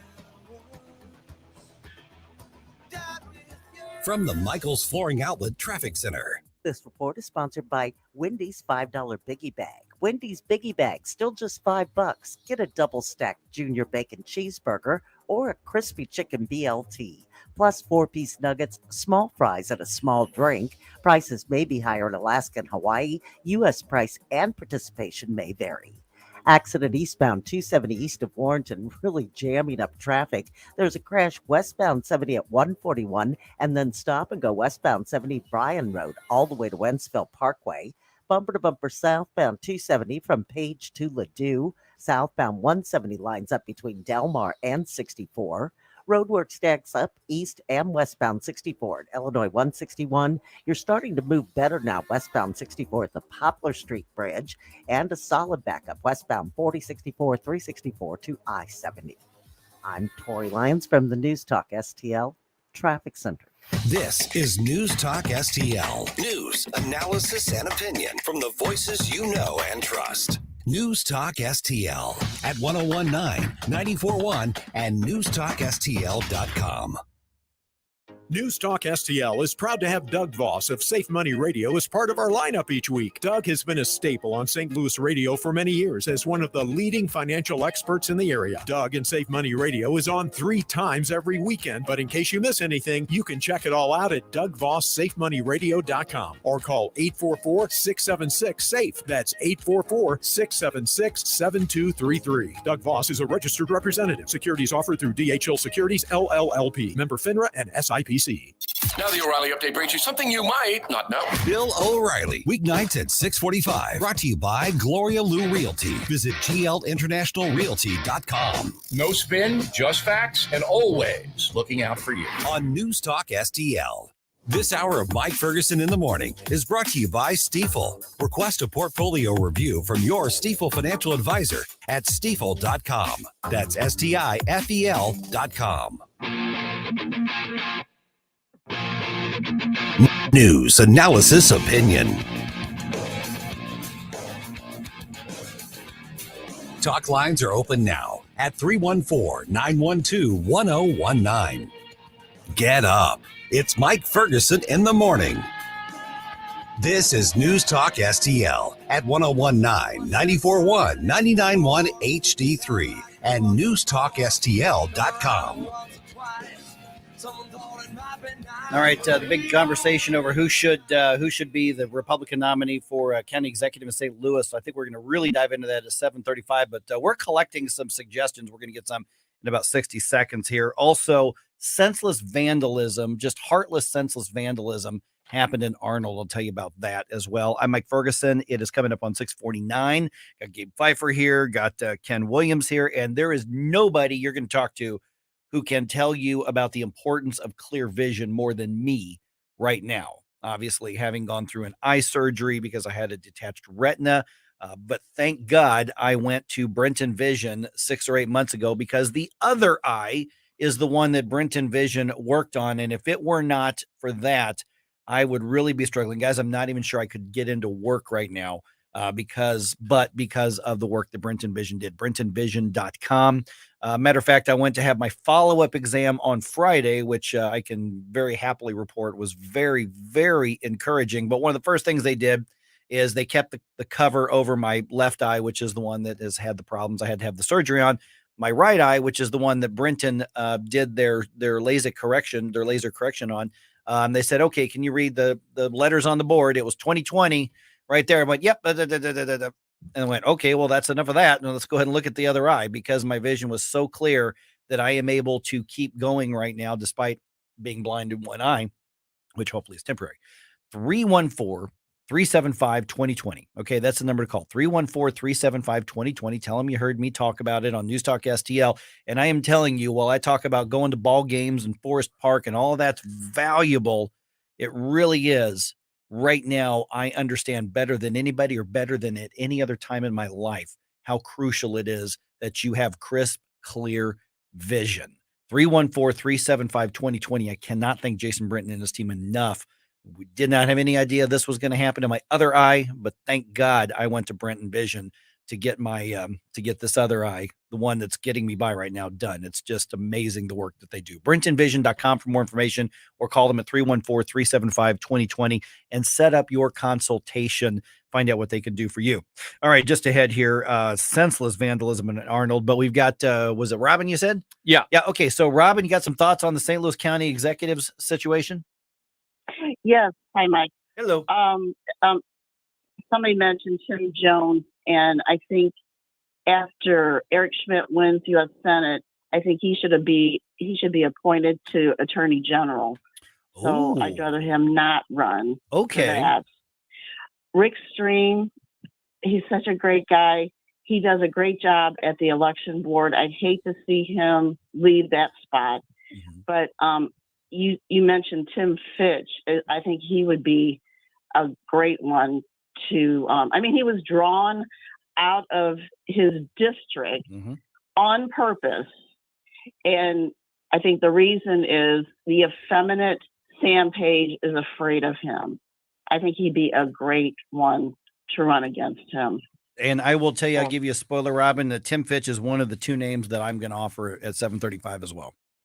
Oh, I hope he's listening and that he wants to do it. Oh yeah, because I mean he can't run for re-election to the seat. I mean, I would love to see him do it. Yeah. Hey, Robin, thanks again for being a part of News Talk STL. Yeah, that's one of the two names that I came up with. So guys, 7:35, just be thinking. That's an interesting thought because people forget Tim Jones is an attorney. And so he is more than qualified to be Attorney General. Everybody wants Tim to run for county executive. Everyone wants him to be appointed to Attorney General's office. Hey, we like him on our afternoon show. Yeah, exactly. It's like, hey, guys, and that position does not allow another job. Right. You could not be on the radio and do one of those other positions. You just couldn't do it. But if Governor Parson calls Tim Jones, I have a feeling he'd pick up the phone. I'm just saying. Well, yeah. All right. So we'll see how that goes. I did not think about that at all, but Tim Jones would be a very good Attorney General as well. And you can listen to him every afternoon here on 101.9 and 94.1 News Talk STL.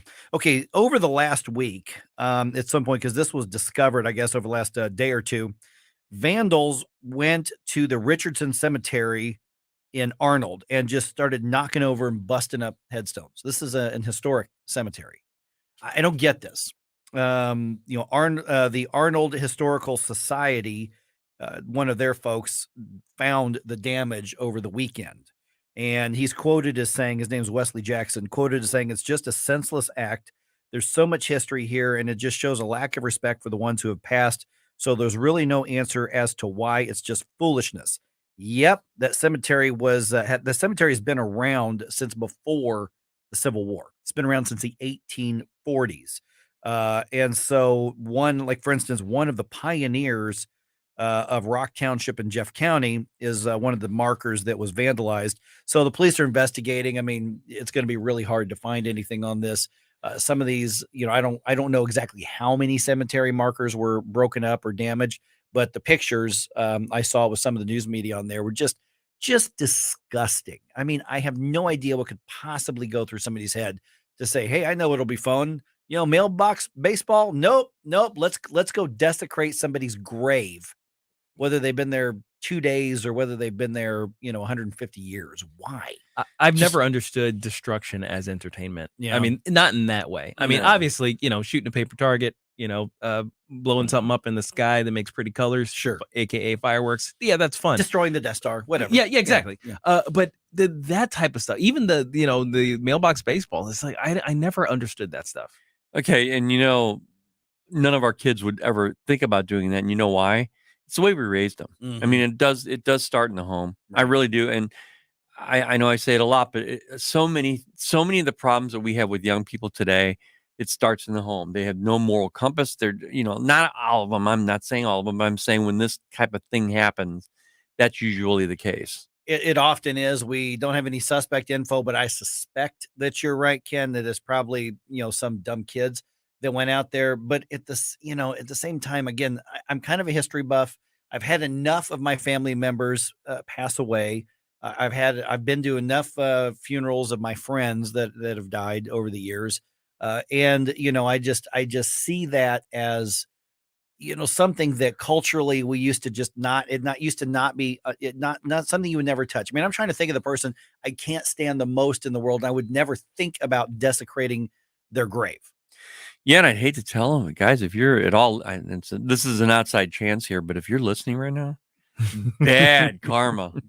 Very, very bad karma. Because you can't repair some of those headstones after a while. You can replace them, but it's not the original.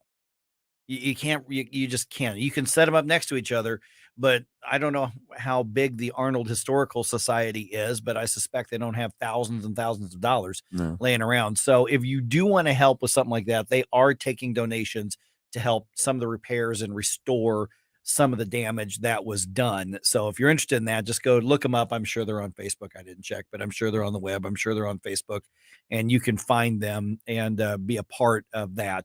Because if we lose perspective and we lose respect for those who have passed, it's really hard to keep the context for why we should treat people well, present and future. There really is a connection. That's why the cultures that value the past so much tend to be very, very orderly and peaceful in many ways. In other ways, they look at their martyrs and they just want to go make more martyrs. But I'm saying in the civilized cultures, that's what happens a lot. So just gross story out of Arnold with that damage. And go to KMOV.com if you want to see more. There's a video report on it there. All right, 7:05. Our good friend State Senator Bob Onder. Man, we can only call him State Senator Bob Onder a few more months because he's term limited out. Oh, yeah. So this will be his last session in Jefferson City. And so he's going to give us the update on the negotiations over tax cuts and some of the other things that they're going to be looking at in Jefferson City next week. It's all right here at about 7:04 on 101.9 and 94.1 News Talk STL.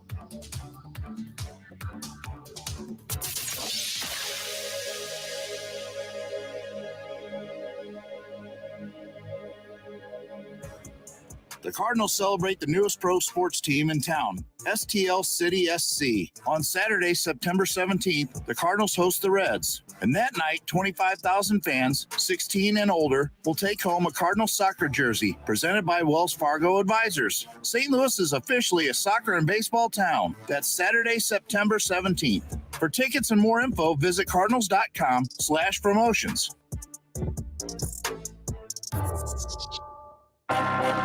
Yachty, Albert, and Waino. All season long, we've been celebrating these iconic Cardinals legends. The Legends Bobblehead Series begins on Sunday, September 18th. That day, 25,000 fans ages 16 and older will take home an Albert Pujols bobblehead. Salute Albert's return to St. Louis with this unique bobble that connects with separate Yachty and Waino bobbles given out during the final regular season weekend. For tickets, visit cardinals.com/promotions. Oh, Adam, you are so romantic. And I love the kitchen you found with all these great crumbs. Yeah, baby, only the finest crumbs in the kitchen for my favorite aunt. Oh no, it's the pest control company again with those green wheels. They always kill the mood. Call All Solutions Pest Control today at 636-486-7888 and learn more about our special $67 introductory offer, or visit us online at allsolutionspestcontrol.com. If a pest-free home is your goal, call All Solutions Pest Control. Tim Jones and Chris Arps in the afternoon.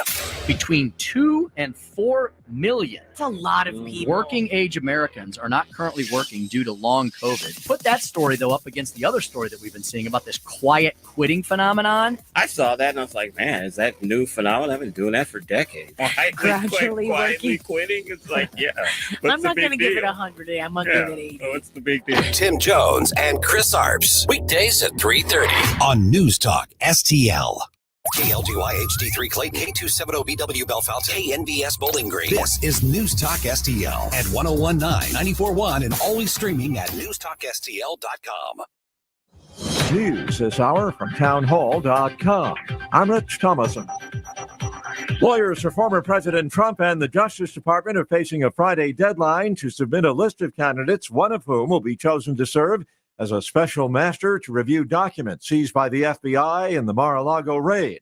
A federal judge approving the Trump team's request for that neutral third party to go over the materials. The judge ruled that the government is temporarily enjoined from further review and use of any of the materials seized in the raid at the former president's home at Mar-a-Lago. The ruling continued that the DOJ must wait for the special master to review the seized property, manage assertions of privilege, and make recommendations thereon, and evaluate claims for return of property. Correspondent Ken Lorman says the Justice Department could appeal the judge's ruling. It is an interesting political strategy, President Biden alienating a big chunk of the electorate by attacking former President Trump's supporters, labeling the MAGA movement extremist and a danger to democracy. The AFT claiming credit for President Biden's student loan bailout scheme. The American Federation of Teachers Union is taking credit for the Biden student loan forgiveness program. In a Labor Day message, American Federation of Teachers Union President Randy Weingarten said the union's lobbying, which also pushed keeping schools closed during the coronavirus outbreak, was responsible for the giveaway. The union also played a key role in the Biden for President campaign. Tasha Stevens reporting. Incoming British Prime Minister Liz Truss has arrived for her meeting with Queen Elizabeth. The monarch will appoint Truss to succeed Boris Johnson as PM. Earlier, Johnson met with the Queen, formally tendering his resignation. Wall Street, Dow futures up 160 points. NASDAQ futures ahead 44. More on these stories, townhall.com. My brother-in-law died suddenly, and now my sister and her kids have to sell their home. That's why I told my husband we could not put off getting life insurance any longer. An agent offered us a 10-year, $500,000 policy for nearly $50 a month. Then we called SelectQuote. SelectQuote found us identical coverage for only $19 a month, a savings of $369 a year. Whether you need a $500,000 policy or a $5 million policy, SelectQuote could save you more than 50% on term life insurance. For your free quote, call SelectQuote at 1-800-940-6161. That's 1-800-940-6161. Or go to SelectQuote.com. That's 1-800-940-6161. SelectQuote. We shop, you save. Full details on example policies at SelectQuote.com/commercials. From the Michaels Flooring Outlet Traffic Center. This report is sponsored by Wendy's $5 Biggie Bag. Wendy's Biggie Bag, still just $5. Get a double stacked junior bacon cheeseburger or a crispy chicken BLT. Plus 4-piece nuggets, small fries, and a small drink. Prices may be higher in Alaska and Hawaii. U.S. price and participation may vary. Accident eastbound 270 east of Warrenton, really jamming up traffic. There's a crash westbound 70 at 141, and then stop and go westbound 70 Bryan Road all the way to Wentzville Parkway. Bumper to bumper southbound 270 from Page to Ladue. Southbound 170 lines up between Delmar and 64. Roadwork stacks up east and westbound 64 at Illinois 161. You're starting to move better now westbound 64 at the Poplar Street Bridge, and a solid backup westbound 4064, 364 to I-70. I'm Tori Lyons from the Newstalk STL Traffic Center. From the Newstalk STL Weather Center. A little bit on the cloudy side and damp with some fog this morning and temperatures near 70 degrees, but not too bad this afternoon. Sunshine will be on the increase, will become partly cloudy and 82 degrees, just a slight chance of a spot shower. Sunny and dry tomorrow, morning low in the mid 60s and a high on Wednesday of 84 degrees. I am KMOV First Alert meteorologist Kent Earhart. This hour of Newstalk STL is brought to you by Rodney and Jen Wallner and the entire Wallner home selling team at Berkshire Hathaway. Call them today at 314-810-SOLD. 314-810-SOLD. Now is your chance to come and hear your Secretary of State, Jay Ashcroft, at the iconic Turkish Pavilion in Tower Grove Park. Hi, this is Mary Teresa McClain, Chair of the Republican Party, City of St. Louis. Come and participate in the $5 raffle for a 10-ounce pure silver bar valued at $240 at our annual picnic on Sunday, September 11th. Proceeds support our city police. Hear from 9 local candidates as they share their vision for a better future, all while enjoying free barbecue and meeting other Republicans. Visit stlouisrepublicans.com for more details. Paid for by St. Louis City Republican PAC. Curtis Farber, Treasurer. Hey, Tim Jones here for Rockwood Charcoal. If you love to grill as much as I do, I'm sure you prefer using charcoal over gas. Ever since I met Jonathan Heslop and he introduced me to his product, Rockwood Lump Charcoal, we're not using anything else. Rockwood's made from 100% pure Missouri oak and hickory and can be found in stores all across the country. It's the nationally highest consumer-ranked charcoal there is, so you're cooking with the best and supporting local industry and a local business right from my hometown of Eureka. There's over 100 area Rockwood retailers. Find yours at rockwoodcharcoal.com. What happens next? Donald Trump and the MAGA Republicans represent extremism. Happens right here. The 2022 midterms, Republicans are going to win landslide. 101.9 and 94.1 Newstalk STL. Mike Ferguson. You play ball like a girl. Gabe Pfeiffer. I triple thought stereo. Get up! Get up! Can't you hear the alarm? Get up, St. Louis. So it's time to get out of bed. Pour yourself the greatest cup of Kofifi the world has ever seen. Rise up with one voice, drain the swamp, and take back our country. Today's the day we're going to do it, and it's time to do it right now, believe me. Mike Ferguson in the morning on Newstalk STL. Get up! Get up! This is your cousin Rob. Okay, here's the plan for the 7 o'clock hour. 7:35, and we're already getting people calling in with suggestions, which I really appreciated. You can also post them in the comments on our Facebook live stream or our Rumble live stream. You can tweet them at us. YouTube. Yep. Oh, I forgot. Yeah, Mike Ferguson in the Morning is on YouTube as well. For the moment. Until they kick me off, which is probably going to happen. Who should the Republicans nominate in the race for St. Louis County Executive? I've got a couple names in mind myself, but that I'm just telling you, 7:35, we're going to have that conversation. 7:20, I have a soundbite from Dan Bongino's, one of his shows over the weekend. And I think he sums up entirely why conservatives should be so focused on the freedom aspect of public policy. And I want you to hear that. So around 7:20, and then 7:50, I'm going to tap into your nerdiness here, Gabe. The Lord of the Rings show, the new Amazon one, they spent $1 billion on this. Sure did. They're not letting you comment on it right now because so many people don't like it. But there are a lot of people who do like it. And I have my finger on the pulse of nerd community behind the scenes here, so I will give you the skinny when we get back to that. We will do that around 7:50. All right, joined now by State Senator Bob Onder. Bob, we were just kind of lamenting I can only call you state senator for a few more months because your term limited out, and then hopefully Nick Schroer will take your place on this, but we're not going to hear the last of you because you're going to be on this radio station a lot. Yeah, I will be. And as you know, I have a commentary twice a week on this on the station, Dr. Bob's Prescription. But you're right. They will be swearing in Nick Schroer as my replacement, God willing, in January. And I look forward to seeing Nick and his service in the Senate. The original plan was for you to be in Jefferson City today, I believe, talking about tax cuts. That got delayed for a week. Was that just because there wasn't enough progress on a deal? Why did you get delayed? And what's the status of what you think you're going to be debating and voting on, I guess, next week in Jeff City? Yeah, it's really not clear why that delay happened. I warned the governor. We spoke one-on-one, almost 2 months ago. And I told him, Governor, if you're talking about cutting taxes, there is a lobby in Jeff City that does not want to cut taxes under any circumstances. And, at a certain point, in order to, appease those special interests, if you give away too much, you're going to undercut what you're trying to do. I think we're already seeing that. When I first talked to the governor about a special session, the plan was that we would cut taxes from 5.3% down to 4.8%, which is accelerating tax cuts that were going to come anyway over the next few years. And he talked about extending 1 or 2 agricultural tax credits.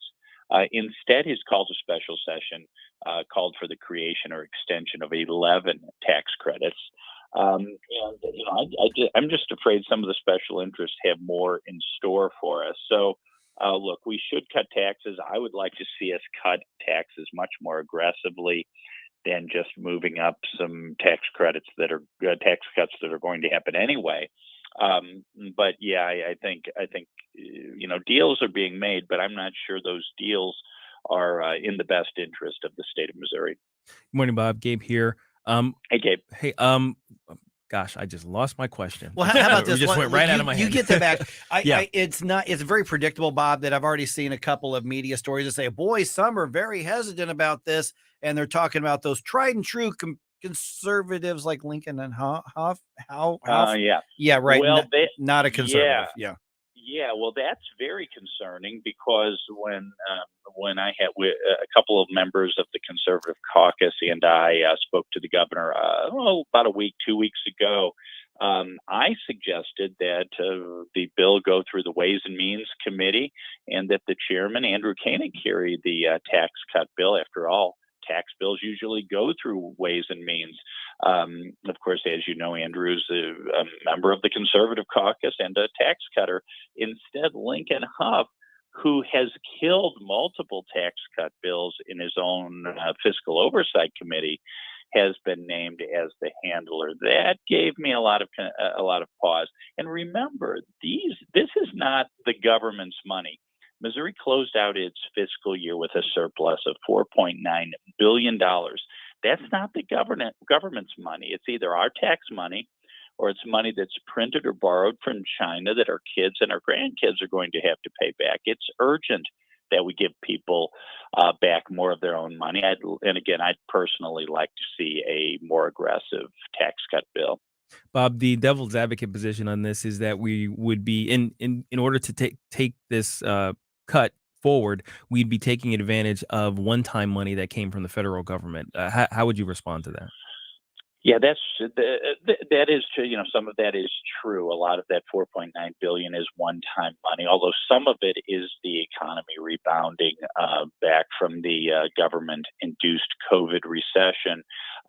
But that's why we've structured our tax cut bills and should continue to structure our tax cut bills, taking advantage of the one-time money, but then going forward, having the tax cuts triggered by increases in revenue, so that as revenue increases, automatically the income tax rate ratchets down, so people will be sending less of their money to government. Look, back when Senate Bill 509 passed in 2014, the predictions were apocalyptic. The government wouldn't have any money to run schools or pave roads and so on. Revenue has increased every single year, with the exception of the recession in 2008, since Senate Bill 509 was passed. The government is taking and spending more of our money, and I mean the Missouri state government, not just the federal government. The government is taking more of our money than it ever has in Missouri history, and it's time that we give some of it back. We're looking at, as I understand it, Bob, about 0.5% income tax rate reduction, and then doubling of the standard exemptions, I guess, for the state taxes. Is that essentially the package that's being presented to you? Yeah, that's it, along with the 11 tax credits. So, good stuff and bad stuff.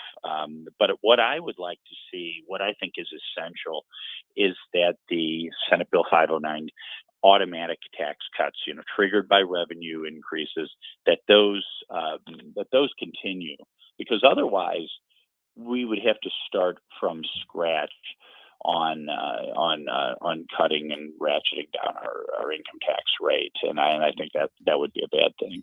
Okay, one last question here, Bob. You just mentioned Lincoln Huff is going to be the handler for this. That's really disappointing to me. Very, very disappointing to me.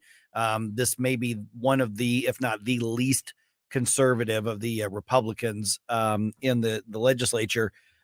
Does that give us any pause to whether the priority for the session is going to end up being the credits and subsidies, or whether the priority is actually going to be the tax cuts on this? And the follow-up, I guess the related question is, does that tell us anything about maybe a need to keep a conservative caucus going?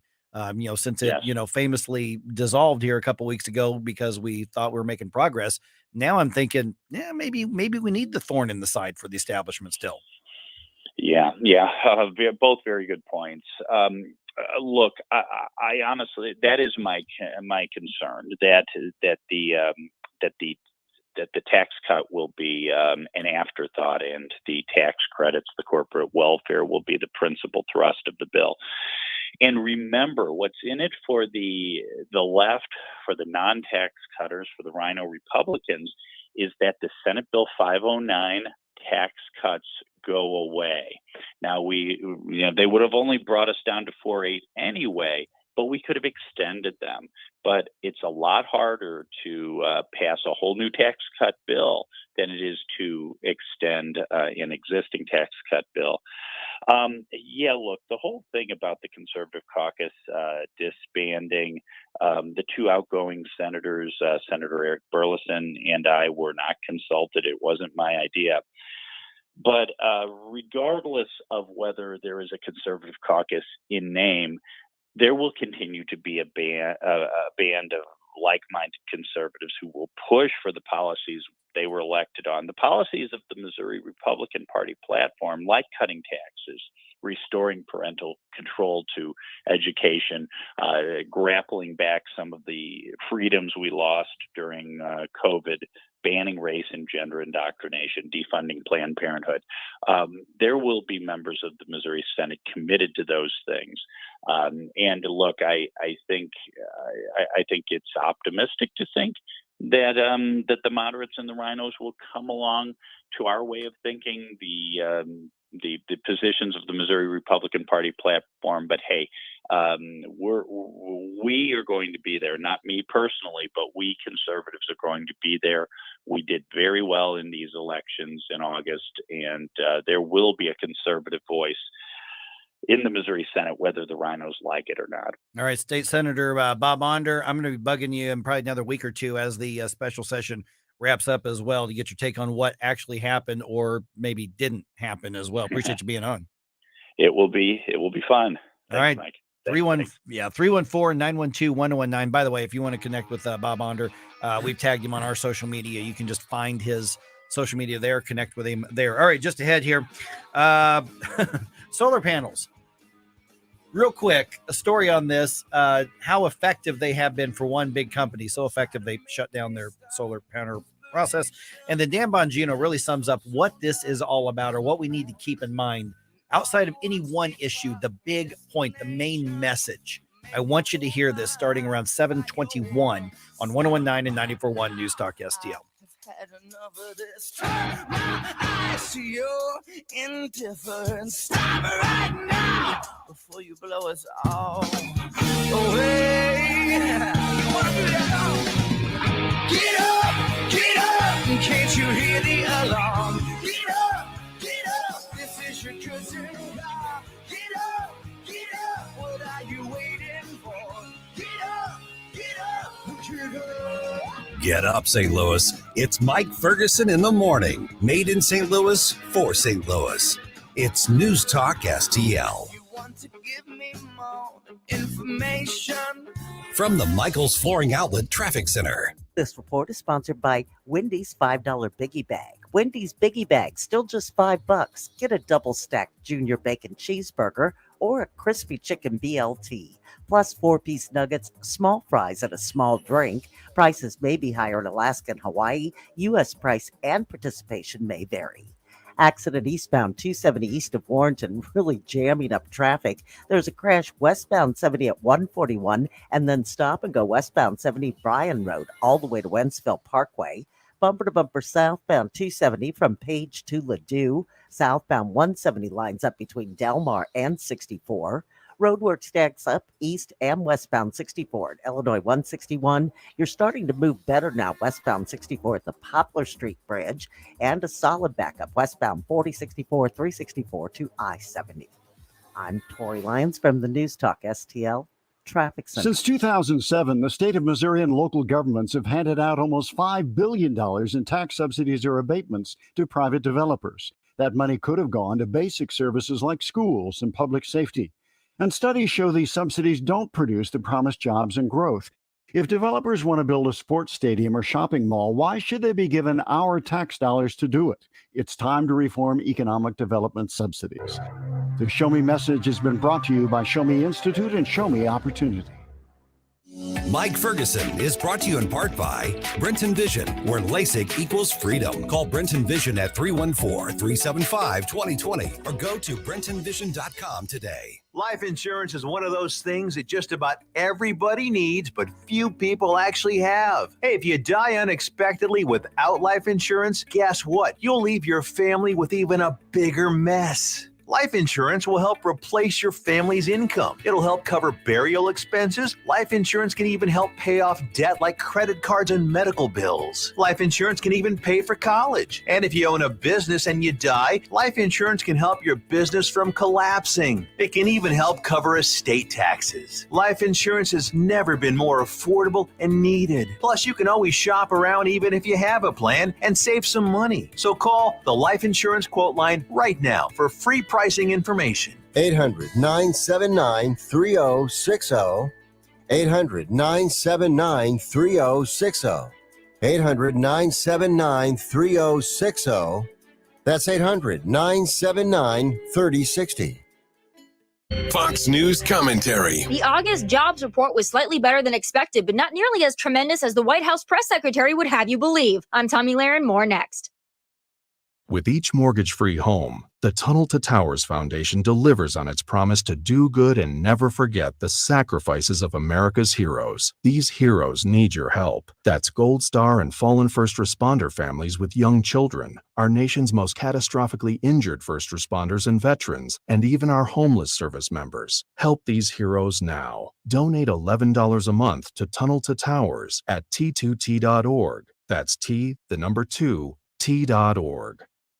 Despite best efforts from Team Joe to convince you otherwise, the American people are feeling the pinch and struggling to afford everyday items as inflation remains high. But true, the latest jobs report wasn't horrible. The jobless rate did rise to 3.7%, and hourly earnings went up just over 5% since last year. But here's the but. The increase in hourly earnings are still not on par with inflation. So while those who actually work are earning a bit more, that doesn't mean the trip to the grocery store is any less painful. But speaking of jobs, the economy did add 315,000 new jobs, which was a bit more than expected. However, apparently our illustrious White House press secretary didn't get that memo, because before the Labor Day holiday, Karine Jean-Pierre told us that the U.S. has added 10,000 million jobs since President Biden took office. Was it a gaffe? I'm sure it was. Will certain low-information viewers and voters believe it? Sadly, probably so. I'm Tommy Lahren, and you can listen to all of my hot takes at foxnewscommentary.com. No big old corporate lib AM station telling us what to say here. Conservative talk for St. Louis. This is News Talk STL at 1019, 94.1, and always streaming at NewstalkSTL.com.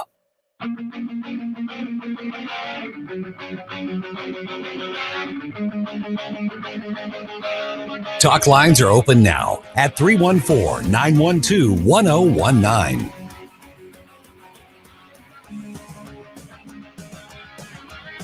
Get up, St. Louis. It's Mike Ferguson in the morning. Made in St. Louis for St. Louis. It's News Talk STL. Okay, I'm just gonna let you know right now, 7:35. I want to know who you think the St. Louis County Republican Party should nominate for county executive, because they are without a candidate officially now after Friday. And I'll give you the quick details on what happened with that, but they've got to pick somebody now to go up against Sam Page and start the campaign way behind the 8 ball as well. So 7:35, who should the Republicans nominate or try to recruit for that race? I've got a couple names myself. And then Robin had Tim Fitch. Uh-huh. And then who else? Tim Jones. Yeah. Well, she thought Tim Jones would be a good attorney general. The caller earlier said Tim Jones. Dave said Tim Jones. That's right. And I said Tim Jones. Right. Yeah. And so I've got a couple names myself that I think. So 7:35, let's have that conversation.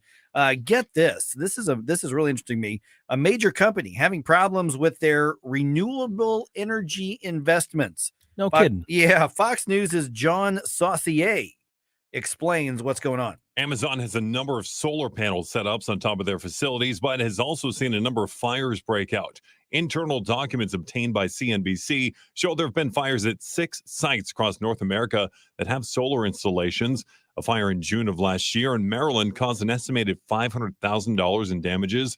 The company has now shut down all of their North American solar sites while they conduct inspections to try and figure out why this is happening.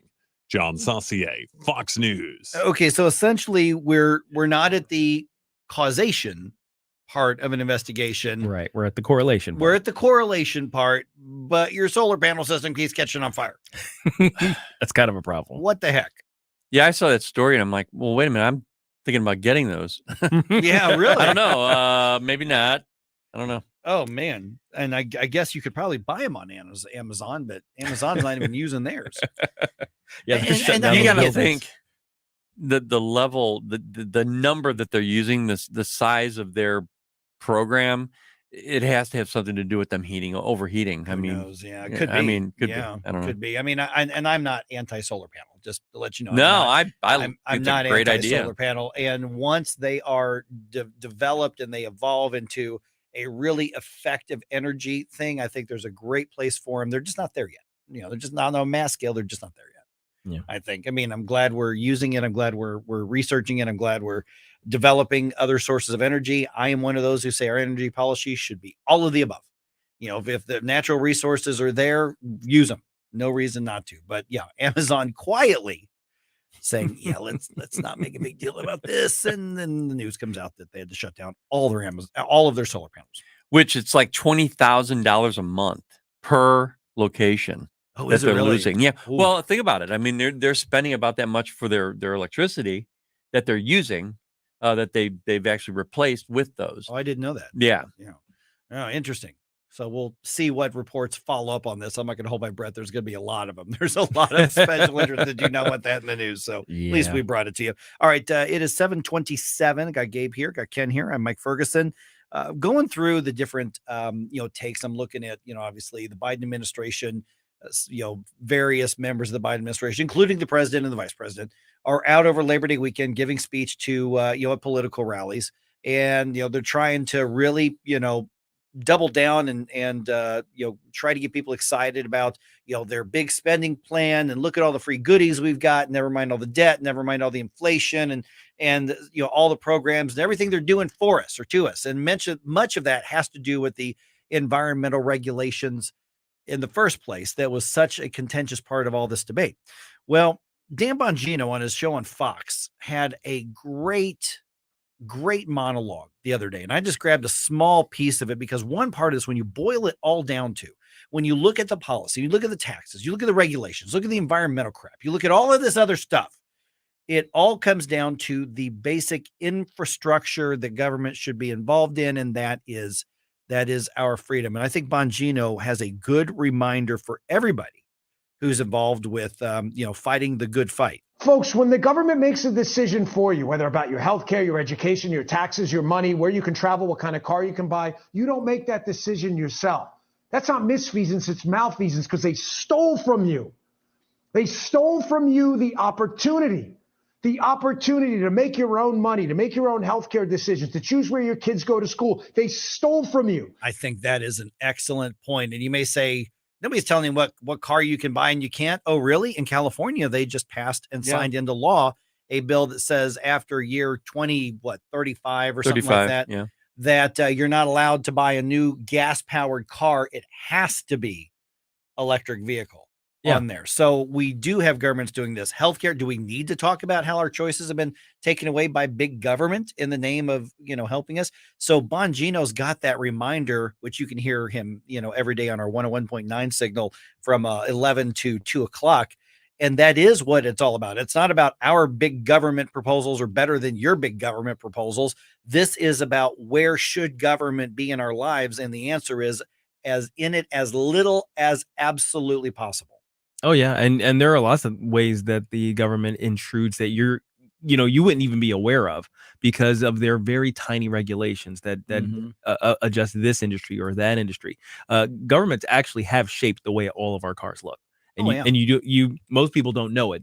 But all the regulations that they put on what's allowed to be on the roads, car companies have had to make adjustments. All those concept cars that everybody always sees is like, oh wow, those are so beautiful, and then if they bother to try and turn that into a manufactured vehicle, it looks completely different. Right. That's because they have to make it compliant with government regulations. So, and a prime example of that, Gabe, is back in the 70s when we had all the big cars, and then suddenly, the government decided to put restrictions on OPEC, and OPEC had the problem, but then we had it with them. Then all of a sudden, our cars started getting smaller, and we started importing from Honda, and it was a transition, but we started to have the K car from Chrysler, a lot of smaller cars. That changed dramatically from that moment. Mm-hmm. All right, 314-912-1019. Here's where we're going next. We're going to do our own nominating committee for St. Louis County Executive. The Republicans don't have a candidate.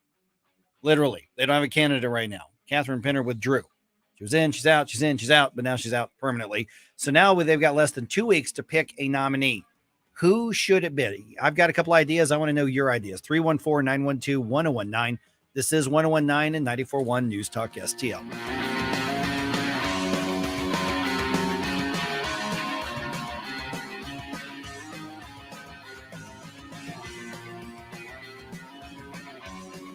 Watch us on our live stream using Rumble, Facebook, and Twitter. Get up.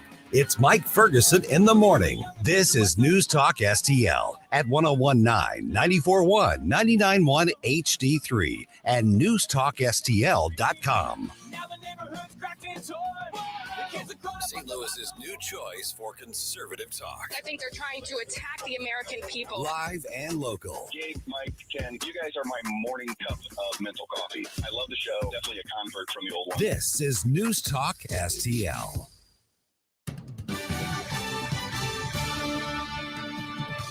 From the Newstalk STL newsroom, I'm Joey Vasovich. Another fraternity brother is being sued for a hazing incident at Mizzou that left a 19-year-old man in a wheelchair, blind and unable to speak. The victim's lawyer said the fraternity member is responsible for not calling 911 or administering CPR and instead carried him off the couch and dropped him on his head. A 31-year-old St. Louis man was found not guilty of fatally stabbing a 55-year-old Fenton man with a samurai sword in 2018 because of mental illness. Police said after the stabbing, the man stole the victim's phone and car and tried to flee to Mexico. A man was struck and killed early Monday morning in St. Clair County on I-64. Police say the man's Acura hydroplaned and struck a guardrail. After exiting the car, he was struck by a pickup truck and died later at the hospital. OSHA is investigating after a worker was killed at Century Castings Corporation in Swansea, Illinois, Friday morning. The Swansea Police Department said a 59-year-old man was crushed by hydraulic machinery at approximately 6 a.m. Several workers and Swansea officers used a large pry to lift the hydraulic machine off of the victim. The St. Louis Symphony Orchestra will perform fan favorites on September 14th at its annual free Forest Park concert. Attendees can pack a picnic and enjoy orchestral music, hits from film scores, and more, and then fireworks will decorate the night sky to cap off the event. For in-depth coverage of these stories and more, go to NewstalkSTL.com. From the Michaels Flooring Outlet Traffic Center. This report is sponsored by Wendy's $5 Biggie Bag. Wendy's Biggie Bag, still just $5. Get a double stacked junior bacon cheeseburger or a crispy chicken BLT, plus 4-piece nuggets, small fries, and a small drink. Prices may be higher in Alaska and Hawaii. U.S. price and participation may vary. Accident eastbound 270 east of Warrenton, really jamming up traffic. There's a crash westbound 70 at 141, and then stop and go westbound 70 Bryan Road all the way to Wentzville Parkway. Bumper to bumper southbound 270 from Page to Ladue. Southbound 170 lines up between Delmar and 64. Roadwork stacks up east and westbound 64 at Illinois 161. You're starting to move better now westbound 64 at the Poplar Street Bridge, and a solid backup westbound 4064, 364 to I-70. I'm Tori Lyons from the News Talk STL Traffic Center. From the News Talk STL Weather Center. A little bit on the cloudy side and damp with some fog this morning and temperatures near 70 degrees, but not too bad this afternoon. Sunshine will be on the increase, will become partly cloudy and 82 degrees, just a slight chance of a spot shower. Sunny and dry tomorrow, morning low in the mid 60s and a high on Wednesday of 84 degrees. I am KMOV First Alert meteorologist Kent Earhart. Steph's Pizza, legendary St. Louis-style pizza and pasta. Just the name makes your mouth water. Also, for your next get-together, pick up a Steph's Party Platter. And if it's Monday, you get a large pizza for the price of a small. Steph's Pizza in St. Charles County and Chesterfield Valley. Steph's Pizza is always convenient for pickup or delivery. Check them out at Steph'sPizza.com. Tonight's a good night for legendary Steph's Pizza. When you read financial news updates, popular headlines include inflation, 401ks, and taxes, but bottom line, it all comes back to the number one fear, which is running out of money. If you're close or in retirement, you have two big jobs: protect your life savings and create income for retirement. So how do you do that? You call Steve All and the team at the All Financial Group, and you put together a customized, comprehensive plan. Start checking off those boxes for income for life, tax-free retirement, and much more. Let's sit down and talk about your questions, because I think that's the most important thing that it is out there. It's what questions do you have? Call today, 636-230-8824. That's 636-230-8824. Or go to yourmoneymattersstl.com. Investment advisory services offered through Retirement Wealth Advisors, LLC. By contacting us, you may be provided with information about insurance products, including annuities, licensed in Missouri and Illinois. Start a podcast for your business today with Epic STL Podcasts. Engage existing and potential customers, build trust in your brand, and drive traffic to your business. Log on to NewstalkSTL.com and click on the Epic STL Podcast button to learn more. The candidates. We're going to win this campaign. The issues. Gas prices, Biden inflation. The election news, analysis, and opinion you won't get anywhere else. Decision 2022 happens. There's a backlash coming on News Talk STL.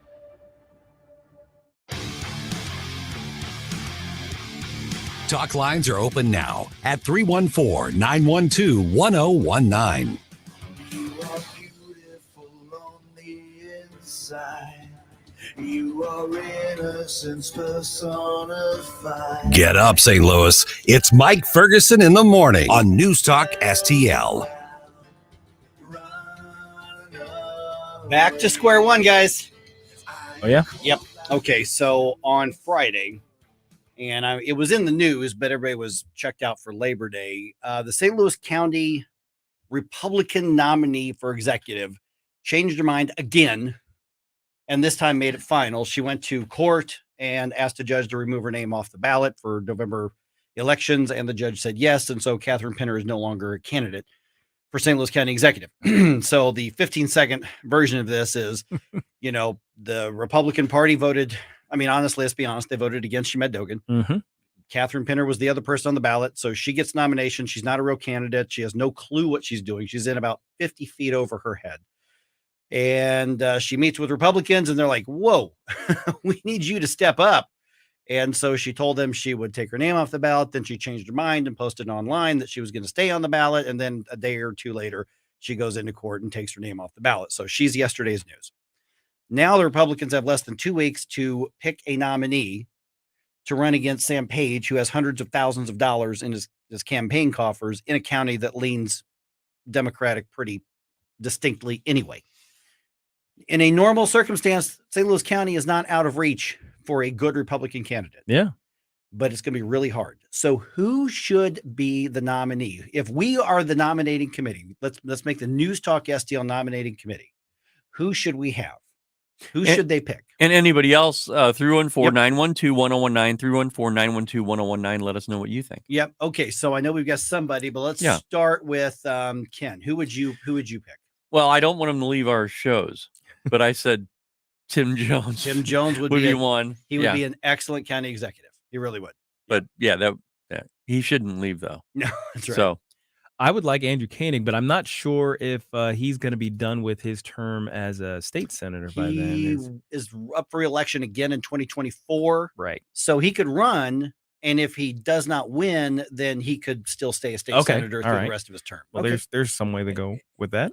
And then Sean called and he said he wants Vic Porcelli. Okay. Well, the funny part is that one, boy, those meetings would be a blast if Vic were the executive. Yeah. And he's tuned in. Right. He watches. He intently watches and records every week. That's what I was going to say, is that Vic knows what's going on in the county government. He pays very, very close attention to it. All right, who we got? And we got David. David. All right, David, you are on News Talk STL. If you are on the recruitment committee, who do you get to nominate for county executive in St. Louis? Well, good morning, gentlemen. Can I just say, Catherine who? What? Yeah, I don't even. Exactly. Yeah. Who is that? I don't even know who that is. Yeah, she doesn't either. You're better off, don't you? Yeah. Yeah, and I think Ken's right. I don't think she even knows. That's what it sounds like. Well, I don't disagree with y'all's ideas, but I have a special place in my heart for Rick Stream. Okay. I think he is a great candidate. He wouldn't be taken away from the radio station if right. And he is one. My mother is actually a retired St. Louis City public school teacher, and he would come to her for advice. He would come to her about what what is needed in education. Even though he has a background in education, he would still come to her and get advice. Like, that just speaks volumes to me. Mm-hmm. Yeah. Yeah. No, and he almost won that seat. That was so close. Yeah. Yeah, that's a second suggestion we had for Rick Stream today. So yeah, sorry. it is. All right. Hey, David, appreciate you being a part of News Talk STL.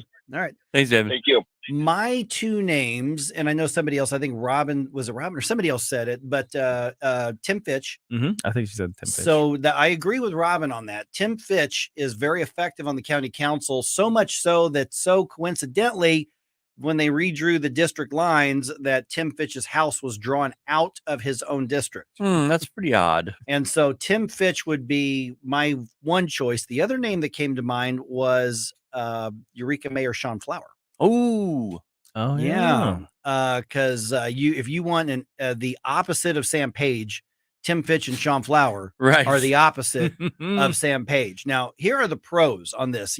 Tim Fitch, he's not running for anything else. So he wouldn't have to choose between county council and county executive. Also, a good, strong Republican conservative candidate, even in a light blue county like St. Louis County, puts all of Sam Page's garbage policies front and center in the spotlight, whatever cliche you want to use, and puts pressure not only on him, but also on the other county council members in order to hopefully sort of hold back, because the minute the flu season runs around again, they're trying to bust out the masks, and they're trying to tell you how many people can go into a restaurant and you can't go to church. That they are drunk on that power. So somebody in that role. The con is that it's going to be really hard to win that race at this point. Yeah. You could take a great candidate. And I think Tim Fitch and Sean Flower would be great candidates. You could take them, say, you know what, here's matching money to Sam Page, and they are still way behind the 8 ball in St. Louis County. I don't even know Democrats who like Sam Page. That's so irritating. I don't even know any Democrats who like the guy. I really like your idea with Eureka Mayor Sean. I think that he'd be really good, and he's engaged. I mean, he's really, really engaged, and he would be a really good candidate, I think. But Mike, you said that it's going to be a real hard uphill battle. But what if, this is a story, okay, and it's something that the media is going to have to cover. Yep. And that would really help that cause. Whereas right now, with Catherine Pinner there, just saying she was there, the media wouldn't be talking about her. But I was done with her. Yeah. So if they were to start right now, within the next few days, then they get a lot of press. They would get a lot of press, and they would already have somewhat of a campaign structure that's already there, that's working with the other candidates and campaigns. Every candidate jumps in there and gets on board with this, and it honestly probably helps the other candidates, because if you could get somebody really good in order to do that. Now, like, for instance, the way it was before, I was worried that it was frankly going to drag down the other campaigns. The chances of winning this seat are not impossible with a good candidate, but they're still stacked against the Republicans. Yeah. So do you have somebody who's willing to get in there and fight and run for that seat? Give it, a real campaign, even if you're starting from behind the 8 ball here. And also at the same time, shore up, increase voter turnout, and help every other conservative along the way. That's the bigger picture. Somebody who's willing to get in there knowing the chances of winning are less than 50%, but still doing the job to pick everybody else up. That's what is needed in the county. In the parlance of like a basketball team, they would be a position player. They Right. would, a very specific, group set of skills that we want you, a very specific part to play in the larger game. And their mantra could be, don't give up. We're not giving up. We wanted to, you didn't start in the same time that the other person did, but we're not giving up. Right. And that's the type of person we need. I'm sure there's probably 15 qualified people out there, and there's maybe somebody we're not even thinking about here. And if you can think of them, let me know. 314-912-1019, or you can comment on any of our social media platforms. We're going to keep an eye on those as well. But Tim, Sean are my two picks. And we had a couple people say Tim Jones. Yeah. I said Tim, I meant Tim Fitch. We had a few others. Andrew Koenig, I think, would be a very good choice as well. We need to ask Vic when he comes in. There you go. Oh, yeah. All right, just ahead, Amazon is now shutting down comments on the new Lord of the Rings show. And it's not because their solar panels caught on fire. There's a story here. I don't think this Sauron did that. But a lot of people don't like the new series. I've watched a couple. I'll tell you my first impression of it. Are they just censoring bad reviews because they invested a lot, or is there like a lot of wokeism in this? We'll talk about it just ahead on 1019 94.1 News Talk STL. Let's do it at around 7:49.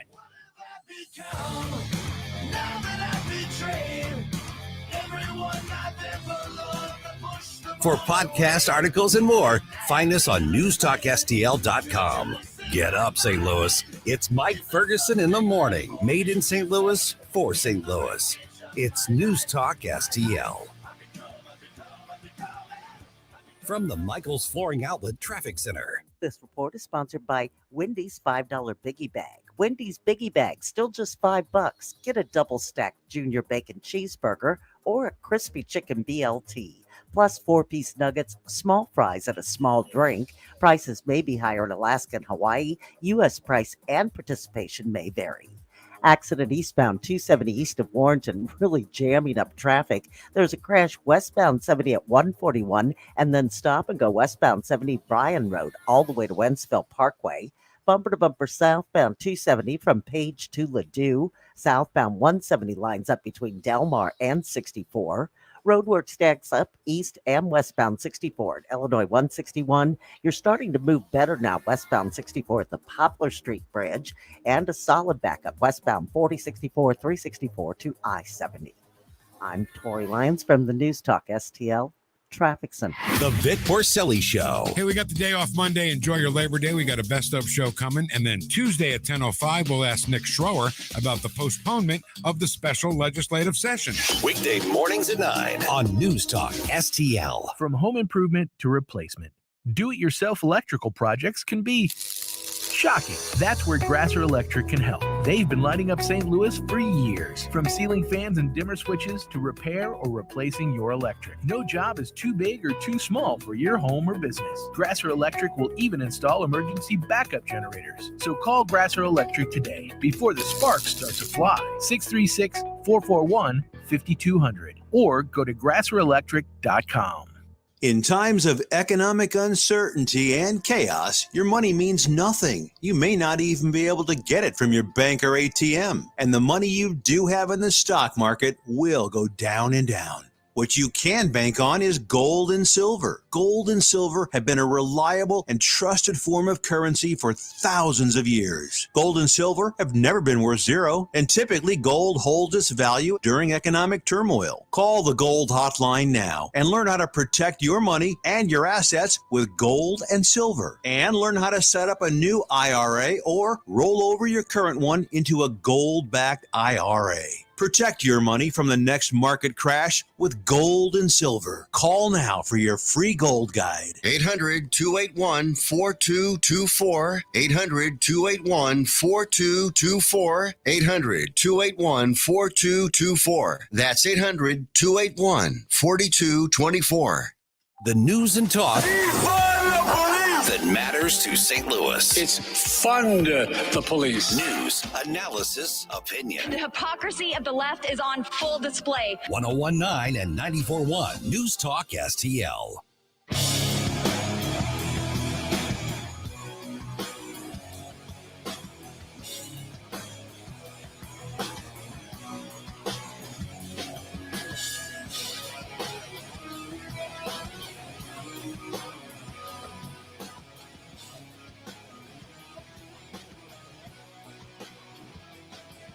Talk lines are open now at 314-912-1019. You're listening to Mike Ferguson in the morning on News Talk STL. We've all seen like the Lord of the Rings movies, right? Everybody here? Yes. Okay. No. Absolutely. You've never seen the Lord of the Rings? No. Oh my gosh. I missed that. Not even like the trilogy, the movie, the three epic movies? No. Oh, wow. No. Oscar winning. Was trilogy of movies. Yeah. They were based on classic literature that yeah. created an entire genre. No, I didn't. I'm sorry. I know. So just me being indignant over here. I know. I've seen the three, the three main ones, Peter Jackson Peter Jackson movies. Yes. Multiple times. Yes. They're obviously fantastic movies. And then I saw, was it 2 or 3 that was the Hobbit movies. The Hobbit movies. That's 3 of them. Yeah, I saw those because I'm not a big fantasy or sci-fi guy, but they're just such incredible movies, obviously based on Tolkien's writings. And I saw the actual ring. the One Ring. Yeah. Okay. Saw that. Oh, that's There you cool. go. All right. And what's happened now is that Amazon has invested $1 billion with a B, $1 billion into an online TV series based on the Lord of the Rings thing. I guess it's like a prequel So this is going way back, and that's not the crux of this. There's a lot of people that really, really, really don't like these series. It's like was the Rings of Power. I've only seen 2 of them. My wife and I watched the first 2 episodes.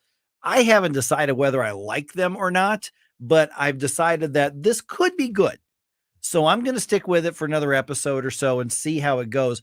But a lot of pushback and a lot of flack on this, to the point that Amazon has actually not completely shut off reviews and comments. But if you post something on Amazon, they're going to review it for 72 hours because they're saying there's too many trolls out there, which could be translated as I spent $1 billion on this. I don't want people nuking this on this. So what now? You're the nerdiest of the 3 of us. Yes. No offense. No, none taken. Okay. No, that's a compliment. There you go. And so you've got probably a handle on this more so than the rest of us do. Yeah. What is going on with this? Because I did notice a few quirky things that I was joking about with Rachel, but I think some other people are like really upset. I mean, like for instance, I noticed it's like, I don't know all the terms, but it's like the hobbits before they were hobbits, those characters. Yeah, the species. I'm trying to remember what they're called. Something like that. But it's like the they're river folk or something. Yeah, like that. they're very kind of dirty, grimy, like in a very living wild. I mean, they're very civilized characters, but they live in huts and they're just kind of muddy and dirty. They all have Irish accents. Yes. And yes, so I noticed that was deliberate. Like, yeah. I said, I okay. suppose. So I said, that's interesting. And then like the elf characters are all British accents, and all this kind of stuff. And then of course, there were some people I know were looking at some racial stuff and things like that. And I'm like, really? Okay. What do we have going on here? Well, are they talking about appropriation? Not really. No. Okay. No. Well, okay. The main issues here are that the people who are steeped in the lore. We're talking about people who've not only read the books, but they read them like yearly. They go through those. They know all of the extraneous writings from Tolkien. They're called the Silmarillion, which includes a lot of his notes and things like that created the world, that craft the world, that talks about the timelines before and after the main story of the Lord of the Rings.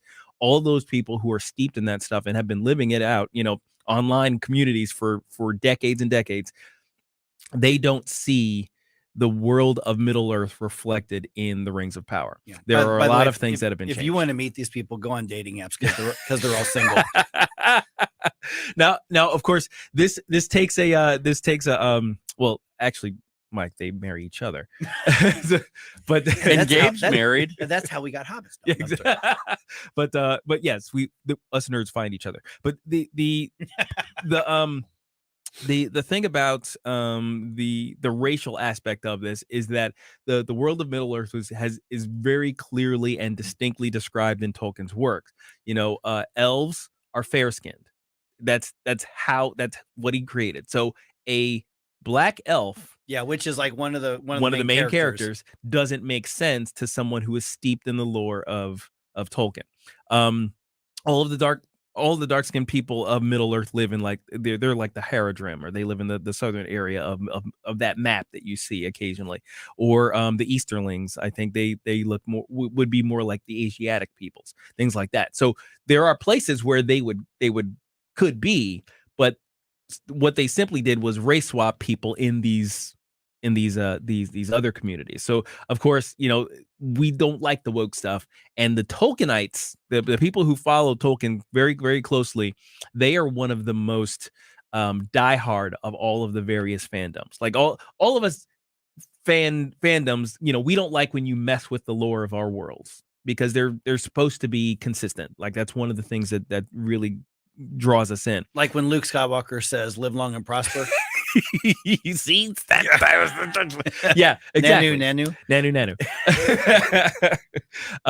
He's having an no, it's fine. I mean, I get what you're doing, but I get what you're doing. But the thing is, it's okay. Imagine it this way: you are very steeped in biblical stories. Mm-hmm. When Hollywood makes movies that screw those up all to pieces, right? It makes you mad, doesn't it? I mean, what? Jesus wasn't a pale-skinned white guy with blonde hair? What? He wasn't? No, he wasn't. Yeah. Just various things, of that nature. So this a lot of this has gone into a lot of YouTube videos and blog posts and all these things kind of decrying what's been going on, how they've kind of been messing with, and actually But some even people are characterizations too, like Galadriel. Yes. Like her entire story arc is not consistent with her depictions in any of the writings. And we just met her. She's like the protagonist. And there were some others who said, and I haven't seen enough episodes to know, but it's like, yeah, all the men are jerks and you know, scoundrels and everything. I'm like, well, I haven't seen that, but definitely the female characters seem to be the ones being promoted as the strong leads. Yes, and that's been a thematic thing that's been happening in a lot of media. And then when it hits all at once, it kind of says something to the audience. It's like, wait a minute, because you did this and you did this and you did this. This isn't just a happenstance of storytelling. This is a pattern of what you're of messaging, essentially. And so there's a lot of rebellion against the messaging too. Yeah, but are you there's actually accusations that it's racist, and I haven't seen that. Oh, I'm not sure what are the accusations that the writers are racist, or that the I just passed the story over to Gabe because I'm frankly having trouble reading that early the fan on. reviews are racist. The fan review, yeah, and because if you don't like the like, for instance, you talk about the elf, one of the protagonists is a black guy, is playing an elf. He's a good actor. You know, he definitely pulls off being the warrior soldier. But wait a minute. It's not racist if you just don't, if you're not following the storyline. It's not right. It's not racist to not like someone because they're black, because it's just not fitting the story. Right. But that's the accusation. Right. Like, well, you must not like that, so you're racist. And what I'm hearing you say is they're saying, no, this is what the story, this is what the character looks like. Yeah. Okay. I get it. Got it. All right. The IRS. Even I get it. State New York Attorney General, the left going after a conservative national organization. Could we be next? That conversation's coming away at 8:04. Do you own an annuity, either fixed rate, indexed, or variable? Are you paying high fees and getting low returns? If so, Annuity General would like you to have this free book to learn the pitfalls and mistakes of buying an annuity. The Annuity Do's and Don'ts for Baby Boomers contains the little-known truths about annuities, like how to help reduce your fees and increase retirement income. And it's free. That's right, free. As a bonus, we'll also throw in a free annuity rate report just for calling. We researched over 1,000 annuities and summarized rates and benefits from financially strong insurers. You get Annuity Do's and Don'ts for Baby Boomers and the Annuity Rate Report, both absolutely free, for calling Annuity General today. Hurry, supplies are limited. Call now. 800-649-8619. 800-649-8619. 800-649-8619. That's 800-649-8619. Do you have a property that is more hassle than is worth? Hi, this is David with House Sold Easy, and I buy houses cash. If you own a property and want to sell it fast at a fair price, call me at 314-293-3000. Do you own an ugly property, a behind on mortgage payment property, a lazy tenant that won't pay rent property, a too much junk and clutter property, or even a, hey, I'm curious about a fair cash offer property? Well, don't worry. I buy them all, and I want to make you a fair cash offer. Call me at 314-293-3000. KLGY HD3 Clayton, K270BW Bellefonte, KNBS Bowling Green. This is News Talk STL at 1019, 94.1, and always streaming at NewstalkSTL.com. News this hour from townhall.com. I'm Rich Thomason. The lights may go out today across parts of California as a brutal heat wave persists. Californians being warned the possibility of blackouts. As people crank up their air conditioners, the state is forecasting record levels of energy use that could hit record demand today. Officials have issued an urgent plea for conservation. The National Weather Service is predicting highs between 100 and 115 degrees inland. That's making it tougher on firefighters who are battling 14 fires around the state, plus dozens of smaller ones. In Southern California, 2 people were killed and 1 injured by the Fairview fire, which burned 2,000 acres Monday. I'm Lisa Dwyer. Heavy rain caused for concern today in the Northeast, flooding possible across parts of 11 states. Former President Trump wins a round in the court fight over the FBI raid on his Mar-a-Lago estate. This ruling from Judge Eileen Cannon is very significant because in addition to granting the request for the special master, She also said that she was going to temporarily block the Justice Department from doing its own review of the seized materials. So that means the DOJ can do certain investigative work, but it can no longer inspect or review the documents until basically the judge says so. That's correspondent Eric Tucker. The man charged in the kidnapping of a Tennessee woman. She vanished while out for an early morning jog last week near the University of Memphis. Will have his first court appearance later today.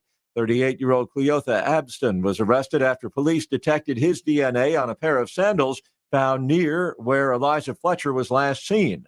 Police have found a body, but there's no word on the identity of the person or the cause of death. On Wall Street, Dow futures up 207 points ahead of this morning's opening bell. NASDAQ futures ahead 73. More on these stories, townhall.com. Hi, I'm Al Abaroa, founder of Knight Strategic Wealth. Inflation is a problem, markets are volatile, and the risk of running out of money in retirement is real. That's why I love annuities, and you should too. Your financial advisor doesn't want you to know that with our annuity strategy, when the stock market goes up, you earn a market-linked return that locks in every year, and when the stock market goes down, your annuity won't lose a dime. There are no unnecessary fees, and it works for your investments, money at a brokerage firm, or even money at a bank. It's simple, it's safe, and you should only invest if you learn the facts. And that's why savvy investors work with us. Want to learn more? Text FREE to 833-898-0500, and we'll send our retirement readiness kit directly to your phone right now. If you want to use safe, low-fee annuities to build a retirement portfolio that will go up with the market and never lose money, get our retirement readiness kit today and see how this strategy can help secure your future. Text FREE to 833-898-0500. Text FREE to 833-898-0500. From the Michaels Flooring Outlet Traffic Center. On northbound 55 this morning, we're heavy and slow Weber to Gasconade, 270 north, basically between 55 and Gravois is the heaviest. 270 north is also busy, 44 up to Manchester. Now to the accidents, 70 westbound before Grand, 2 left lanes are closed. That traffic is jammed for about a mile and a half. 270 eastbound after Lindbergh, they've got one. They're moving out of the left lane now. Their support sponsored by Wendy's. Their new home-style French toast sticks are so good, some are saying they're better than their mom's. Perfectly crispy on the outside, fluffy on the inside, perfect in every way. Try Wendy's new home-style French toast sticks today and see if they're better than your mom's. I'm Joe Sonderman from the News Talk STL Traffic Center. From the News Talk STL Weather Center.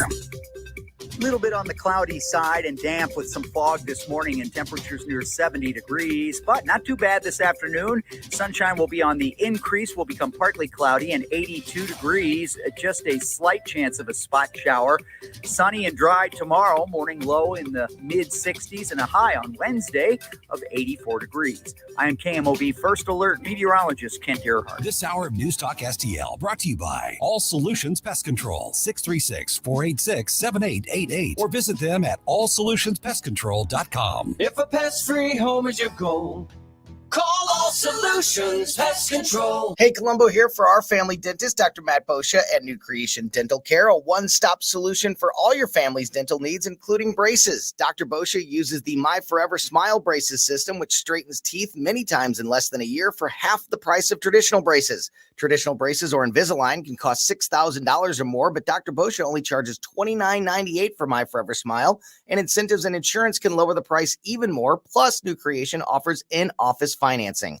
Learn more at newcreationdentalcare.com.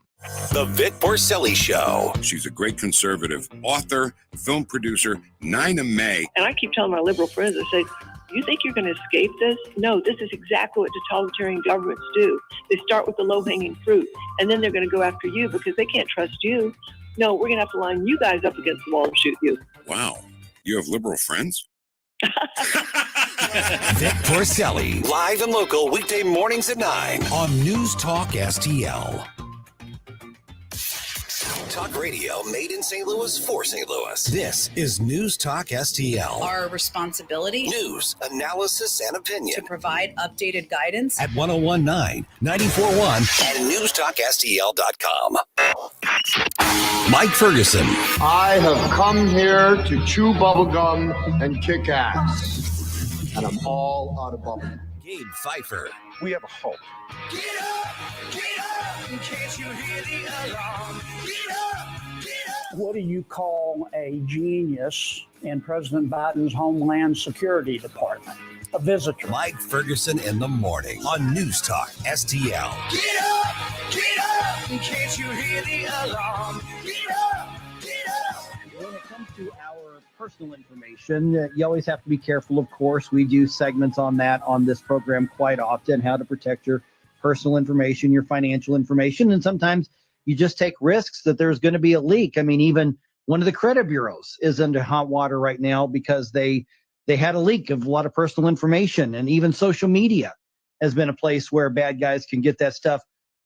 But the IRS, not always having a great history of protecting our personal information, they're now reminding us that they can also leak it. I'm Mike Ferguson. I am joined now by Patrick Hedger from the Taxpayer Protection Alliance. And Patrick, we've got an issue now with the IRS. Now, this is not the first time. I want to point that out. Not the first time that we've had data leaks with the IRS, but now we've got a newer concern with the way that potentially millions of Americans' private information is being handled. What are we learning about right now, and what do we need to be concerned with? Yeah, so this latest episode of concern with the IRS is documents that were handed over to Politico that reveal the donor information of former South Carolina governor and United Nations ambassador Nikki Haley's super PAC. And that is super concerning because we've got a long history in this country of protecting anonymous speech. I mean, we know that the Federalist Papers were written under pseudonyms. And so that's real. Anonymous speech is important because of all the kinds of political intimidation and things that we see.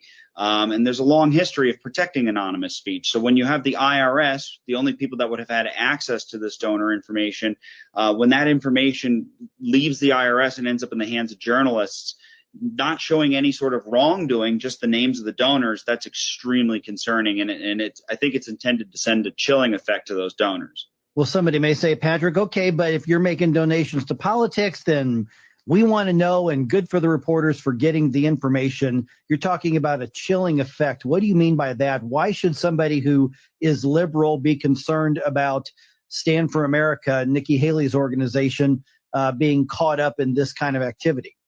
Well, the shoe can always be on the other foot. You never know who's going to be in charge of the IRS or the Treasury someday, or who's going to have the reins at the White House. And we've seen examples on both sides of the aisle of questionable usage of the IRS, which is fundamentally a law enforcement agency, to go after political opponents.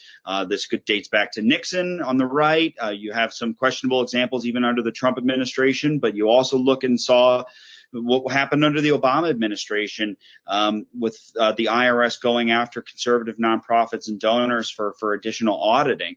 So this has happened on both sides of the aisle, and we don't want to see a ratcheting effect of political intimidation. And we've even seen an example already under the Biden administration where the Biden administration leaked documents to ProPublica, or somebody leaked documents to ProPublica, showing no wrongdoing, but the tax information of some of the richest Americans out there, undeniably to try and drive a political point. And it's probably not unrelated in a lot of people's minds, Patrick, that the IRS now famously or infamously, depending on how you look at it, is looking at hiring about 87,000 new agents over the next 10 years or so, but 8,000 to 9,000 agents per year who are going to have more access to our personal and tax information. When it comes to the public, and we're not talking about conservative or liberal at the moment, we're talking about trust in our institutions on this. Nobody likes the IRS that I know of, but if we fear that it is being weaponized or other agencies are being weaponized, what kind of residual effect can that have on our body politic or our culture or our campaigns?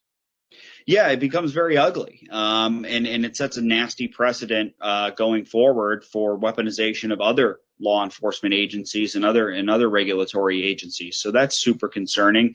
You have the concerns of folks not cooperating with the IRS, which could, and folks hesitant to actually cooperate with the IRS, leading to higher tax compliance costs for many Americans. There's a whole series of knock-on effects that can come when you see that folks don't trust an institution that is as important as the IRS and handles information that is as sensitive as the information that the IRS handles. And it's also really concerning that we have billions of dollars now being injected into the IRS. Look, I understand that they need to update some of their systems, and they need to maintain and expand based on over where they've been. But when that additional funding comes without the kind of spending and oversight constraints that we really haven't seen, that's really concerning.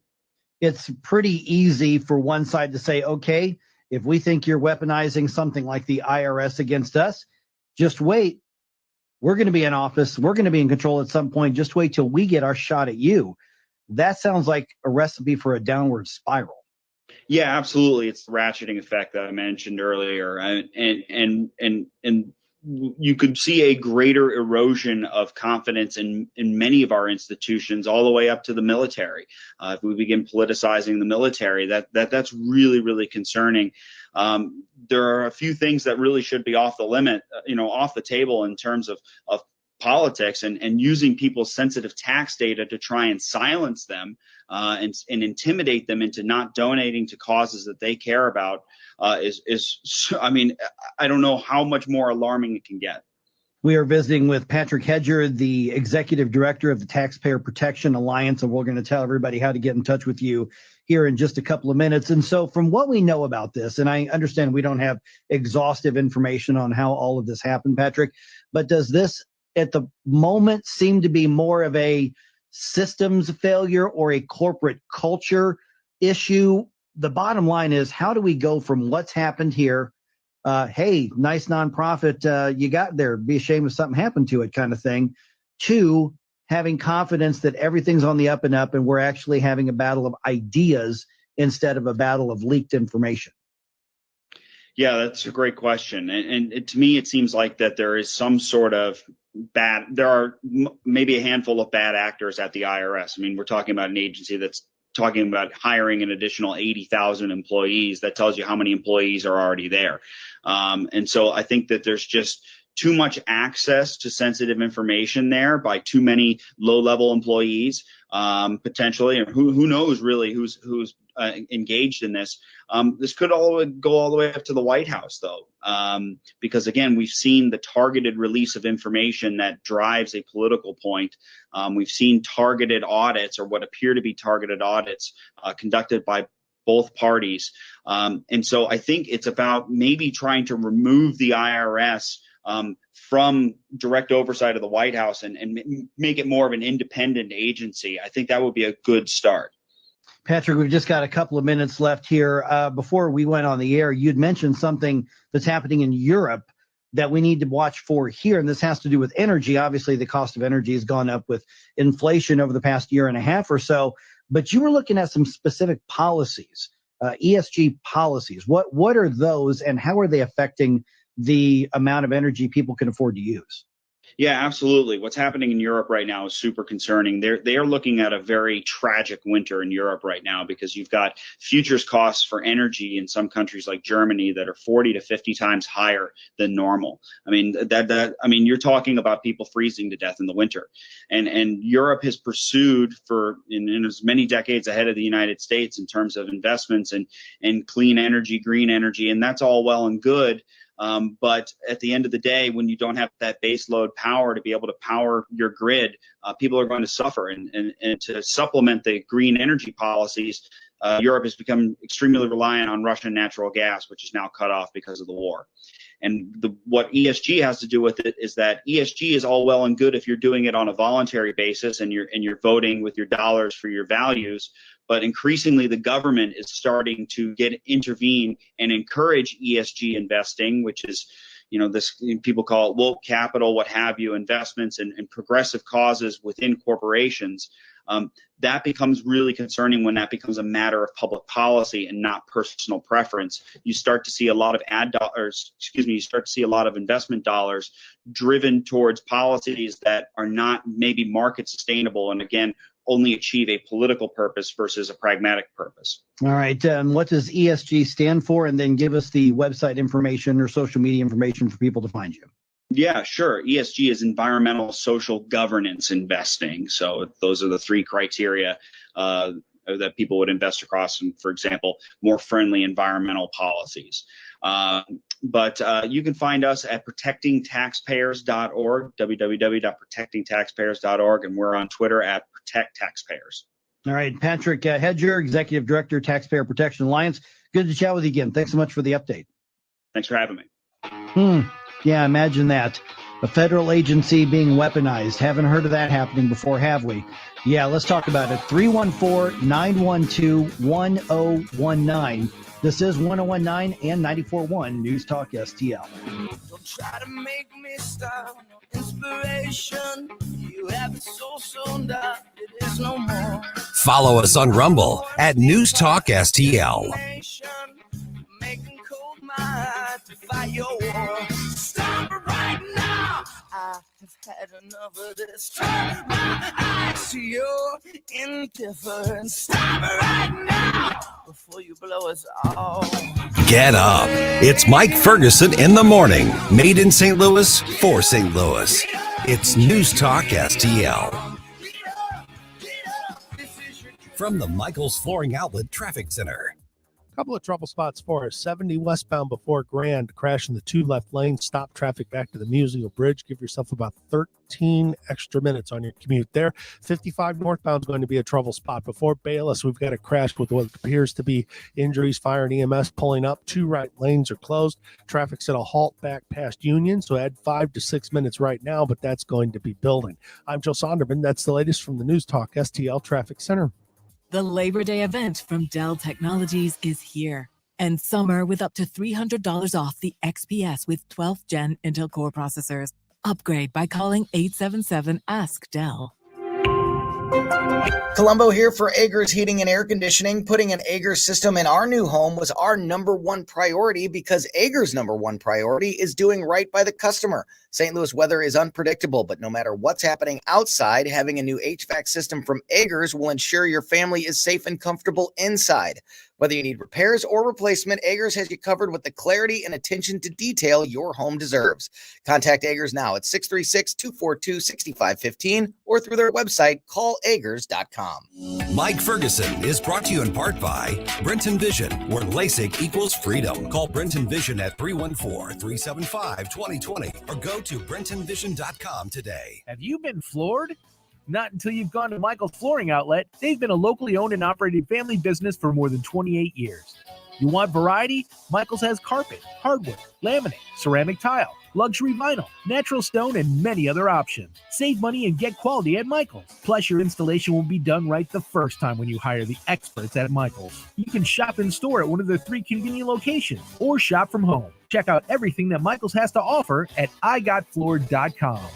Stay top of mind with your customers, stand out from the competition, and drive productivity with a podcast for your business from Epic STL Podcasts. Log on to NewstalkSTL.com and click on the Epic STL Podcast button to learn more. Fox News commentary. The August jobs report was slightly better than expected, but not nearly as tremendous as the White House press secretary would have you believe. I'm Tommy Lahren. More next. With each mortgage-free home, the Tunnel to Towers Foundation delivers on its promise to do good and never forget the sacrifices of America's heroes. These heroes need your help. That's Gold Star and fallen first responder families with young children, our nation's most catastrophically injured first responders and veterans, and even our homeless service members. Help these heroes now. Donate $11 a month to Tunnel to Towers at T2T.org. That's T, the number 2, T.org. Despite best efforts from Team Joe to convince you otherwise, the American people are feeling the pinch and struggling to afford everyday items as inflation remains high. But true, the latest jobs report wasn't horrible. The jobless rate did rise to 3.7%, and hourly earnings went up just over 5% since last year. But here's the but. The increase in hourly earnings are still not on par with inflation. So while those who actually work are earning a bit more, that doesn't mean the trip to the grocery store is any less painful. But speaking of jobs, the economy did add 315,000 new jobs, which was a bit more than expected. However, apparently our illustrious White House press Secretary didn't get that memo because before the Labor Day holiday, Karine Jean-Pierre told us that the U.S. has added 10,000 million jobs since President Biden took office. Was it a gaffe? I'm sure it was. Will certain low information viewers and voters believe it? Sadly, probably so. I'm Tommy Lahren, and you can listen to all of my hot takes at foxnewscommentary.com. Hey, it's Katie, reminding you to subscribe to our show podcast so you never miss anything that happens here at News Talk STL. Get our podcasts every day on the show pages at newstalkstl.com, or just subscribe to your favorite shows on Spotify, Apple, Google, Amazon, or anywhere else you get your podcasts.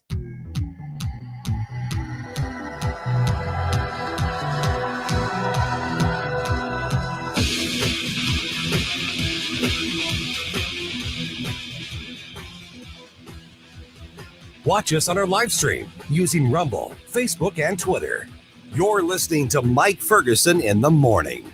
This is News Talk STL at 1019, 94.1, 99.1 HD3 and newstalkstl.com.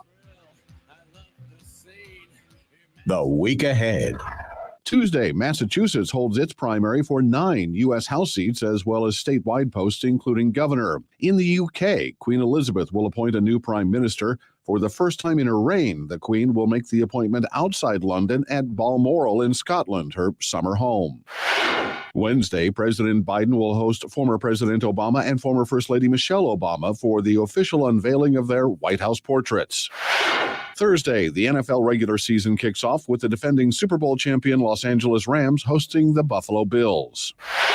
Saturday, if the skies are clear, a full moon will make an appearance. It's commonly called the harvest moon, as many North Americans mark the start of harvest season. And that's a look at your week ahead. I'm Rich Dennison, Fox News. Okay, two things real quick, Ken. One is we had a really good conversation with former Missouri Speaker of the House, Tim Jones, obviously the co-host of the afternoon show here on News Talk STL this morning. I think we're going to revisit that because Tim had a lot of really good stuff. That really kind of spurred on a lot of conversation about the Republican politics in St. Louis County in particular. Yeah, Tim's pretty good about that. Oh, yeah. I mean, obviously, to say he's got his finger on the pulse is not even beginning to tell the story, because what's happened now is that as of Friday, and there are probably a lot of Republicans who don't know this, because Friday, the Republican nominee for St. Louis County Executive, former nominee Catherine Pinner, went to court and asked the judge to remove her name from the ballot. So she withdrew from the race. The judge so ordered that. So the Republicans do not have a nominee. So under Missouri law, the Central Committee for the county now has 2 weeks to pick a nominee. I mean, that's part of what a county committee does. And so they've got 2 weeks to pick somebody to run against Sam Page. And so we're going to talk to Tim about that and get his take. And then, of course, after that, I'd love to hear nominations from everybody at 314-912-1019 to see who everybody thinks we should be picking in the county. Yeah, we had a few this morning. It was pretty good. Some good ones. Yeah, some real good ones. And then, of course, I nominated Tim Jones yeah. himself. The funny part is, I mean, and you may think we're just laughing because that's our coworker. Tim Jones would be an excellent county executive. Yeah. I mean, yeah, absolutely. But the only problem is he would have to leave here, and I don't want that to happen. I don't want that to happen either. Right. So yeah, he would be very good at that job. I mean, he was, and if you look at his tenure in the state legislature, including especially his time as speaker, that shift in Missouri politics, which we're still seeing right now, really happened while Tim was there, shifting not just to Republican, so not just from finishing off the blue to red, but also from Republican capital R to conservative. Yeah. And that happened under Tim's leadership. And not only that, he rallies the troops really well. And so he's a good organizer and everything. He would be what we need in the county. Yeah. And it's just one of those situations where I just don't feel like Sam Page should be able to run uncontested. I'm sure that there are a few Democrats out there who actually like Sam Page, like Lisa Clancy. But for the most part, even Democrats don't like Sam Page. Yeah, so right. it's frustrating that likely the most hated politician in the region could end up getting a second free ride to election. Yeah, and Mike, I'm just that competitive person. I just don't believe that somebody should be able to walk into a position. Totally agree. Whenever I see those uncontested positions available, I just think, well, no, just throw somebody there and just let's see what happens. I 100% agree.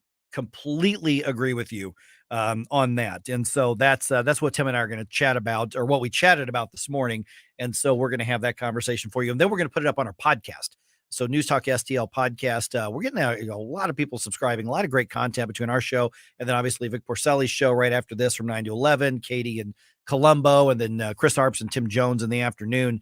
It's really good stuff, not just to listen on demand when you want to, but there are a lot of great conversations and guests that you can take those podcasts, send them to your friends, send them to people like, for instance, just talking to Patrick Hedger from the Taxpayer Protection Alliance. Anybody in the country would benefit from that conversation. Yeah, and the good thing is here, and I think the great thing actually on all these shows is it's local. I mean, we're live local, and we get a lot of local interviews and national as well. Oh, sure.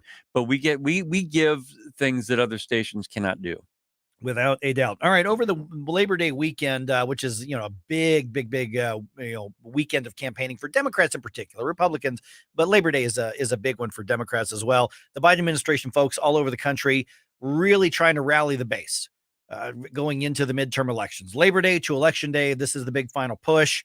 And I've got a couple samples of that. And then, of course, Ron DeSantis responding in the way that Ron DeSantis does, which is perfectly the majority of the time. Vice President Harris was in Boston bragging about, hoping that the Democratic base gets really excited about the massive spending, debt, inflation, environmental regulation bill, saying, no, it's not going to cost you anything. If anybody asks you how we're going to pay for all of this, do let them know.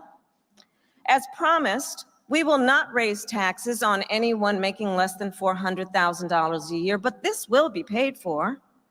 Because you see, finally, our nation's largest corporations will now be required to pay their fair share. Okay, a couple things there. One is that that claim has been debunked by both, nonpartisan governmental assessments, in addition to nonpartisan think tank assessments, in addition to a bunch of others, that, taxes are going to go up for a whole lot of people. There are like 250 economists around the country that are saying, no, that's incorrect. Now, I prepare myself every time you say you're going to play a Kamala Harris clip. I'm either going to get word salad or snark, and I got both in that one. Yeah. And Mike, when we have this situation where she says, and Joe Biden and the Biden administration in general says, your taxes are not going to go up, they went up already. Right. We're paying an average of $6,500 more than we would have paid if the inflation rate was at 1.5% back when it was. And the president was given a speech as well, and he really doubled down on the themes of what he did on Thursday, which was just go after Donald Trump and anybody who's like, the MAGA movement membership. Can I ask you about that real quick? Yeah. Okay, so he did the big speech, right? And he attacked me and everybody else that voted for Trump. Right. Then the following day, he pulled back and he said, well, I really wasn't talking about all of them. I was just talking about some of the really radical ones. Right. Then he went back to the same speech. Yes. Is he just reading it and that Obama or somebody else is writing and then comes back the next day and says, well, I didn't really say that. Now, Ken, don't be so... Yeah, no, that's what's happening. Yeah. So there was a big pushback, big blowback, and then they sort of tried to retreat, and then they went, no, push forward through this.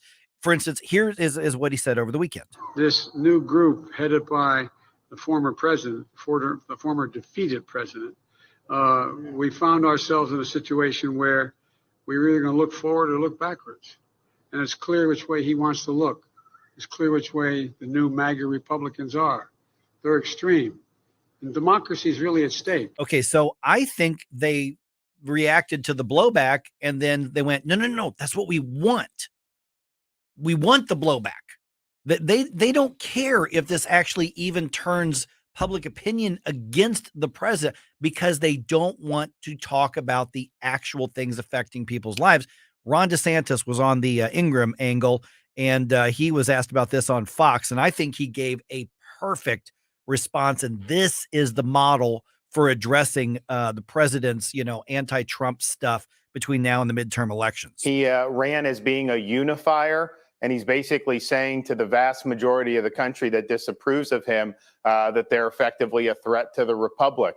He dodders, he lashes out, but at the end of the day, his policies are why there's so much opposition to him. He came in and he opened the border, and we've seen what a disaster that's been. He kneecapped American energy. We've seen how that's hurt millions and millions of people across our country. They've inflated the currency. We have one of the worst inflations we've had in over 40 years. So of course, people are going to be upset at all the wreckage that he's left in his wake. He is the American Nero. He's a failed leader, and I think that he is doing this because he's trying to energize his base to fend off a real butt whip in this November. I think that was as brilliantly said as could be said by Ron DeSantis right there. Yeah, I agree with you. I think it needs to be highlighted at every turn. I watched Trump in his rally this weekend in Pennsylvania, and he did both. He acknowledged what Biden had said against the people that voted for him, and he then proceeded to tell everybody about everything that he did wrong. Let's talk St. Louis County politics here. We had a good conversation with Tim Jones a couple hours ago, and let's revisit that. Who should the Republicans nominate to run against Sam Page? That's the question I'm going to ask you right around 8:50. But Tim Jones assesses the mess that is Republican politics in St. Louis County at 8:35 here on 101.9 and 94.1 News Talk STL.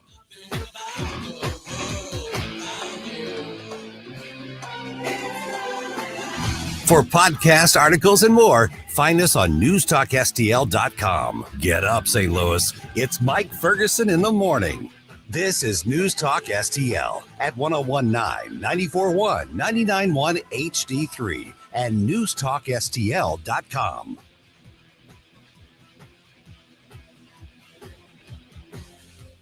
Lewis's place to talk. Because that's where the votes are getting stolen. When you get into the facts and logic and reason thing, it drives me crazy because you're right. I call it, oh my God, virus. News Talk STL. News, analysis, opinion.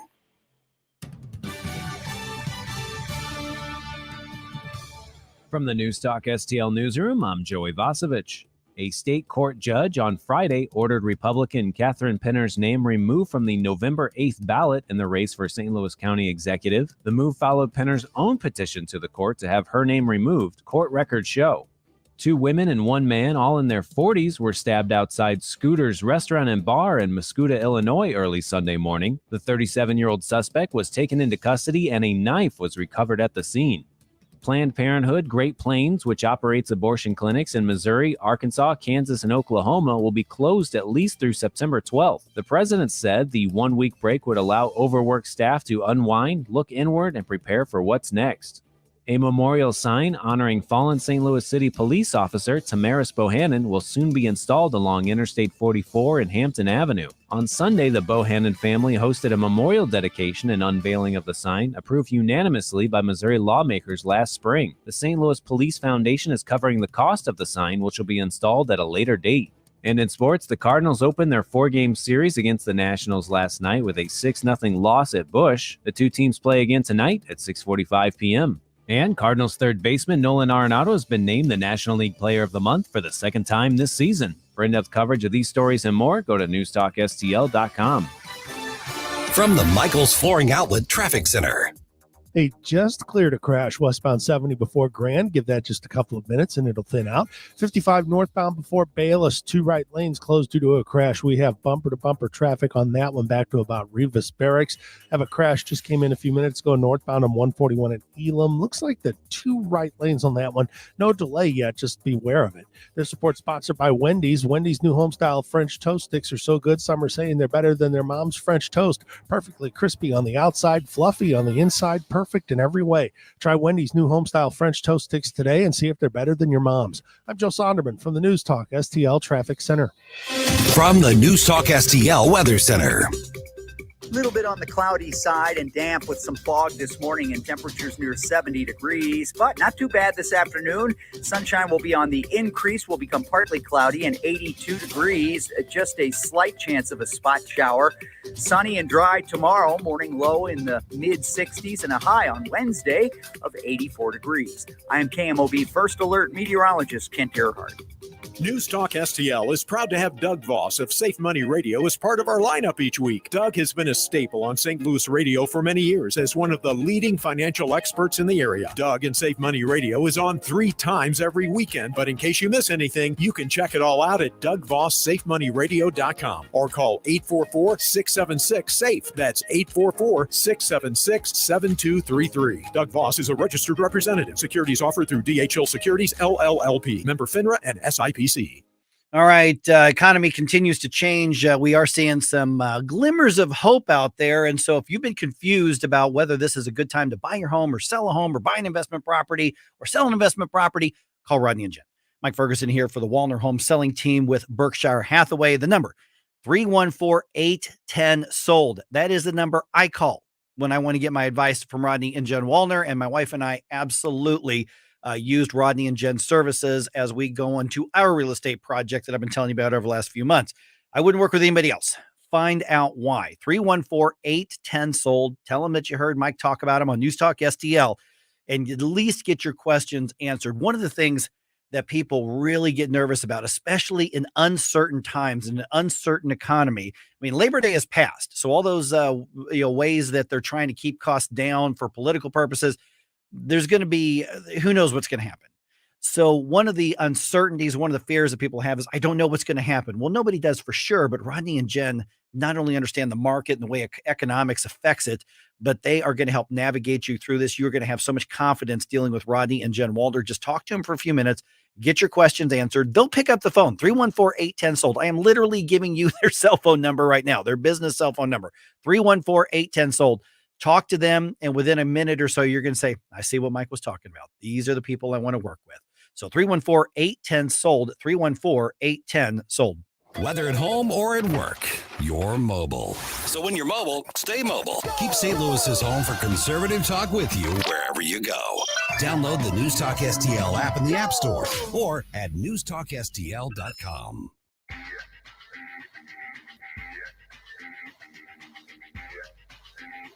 News, analysis, opinion.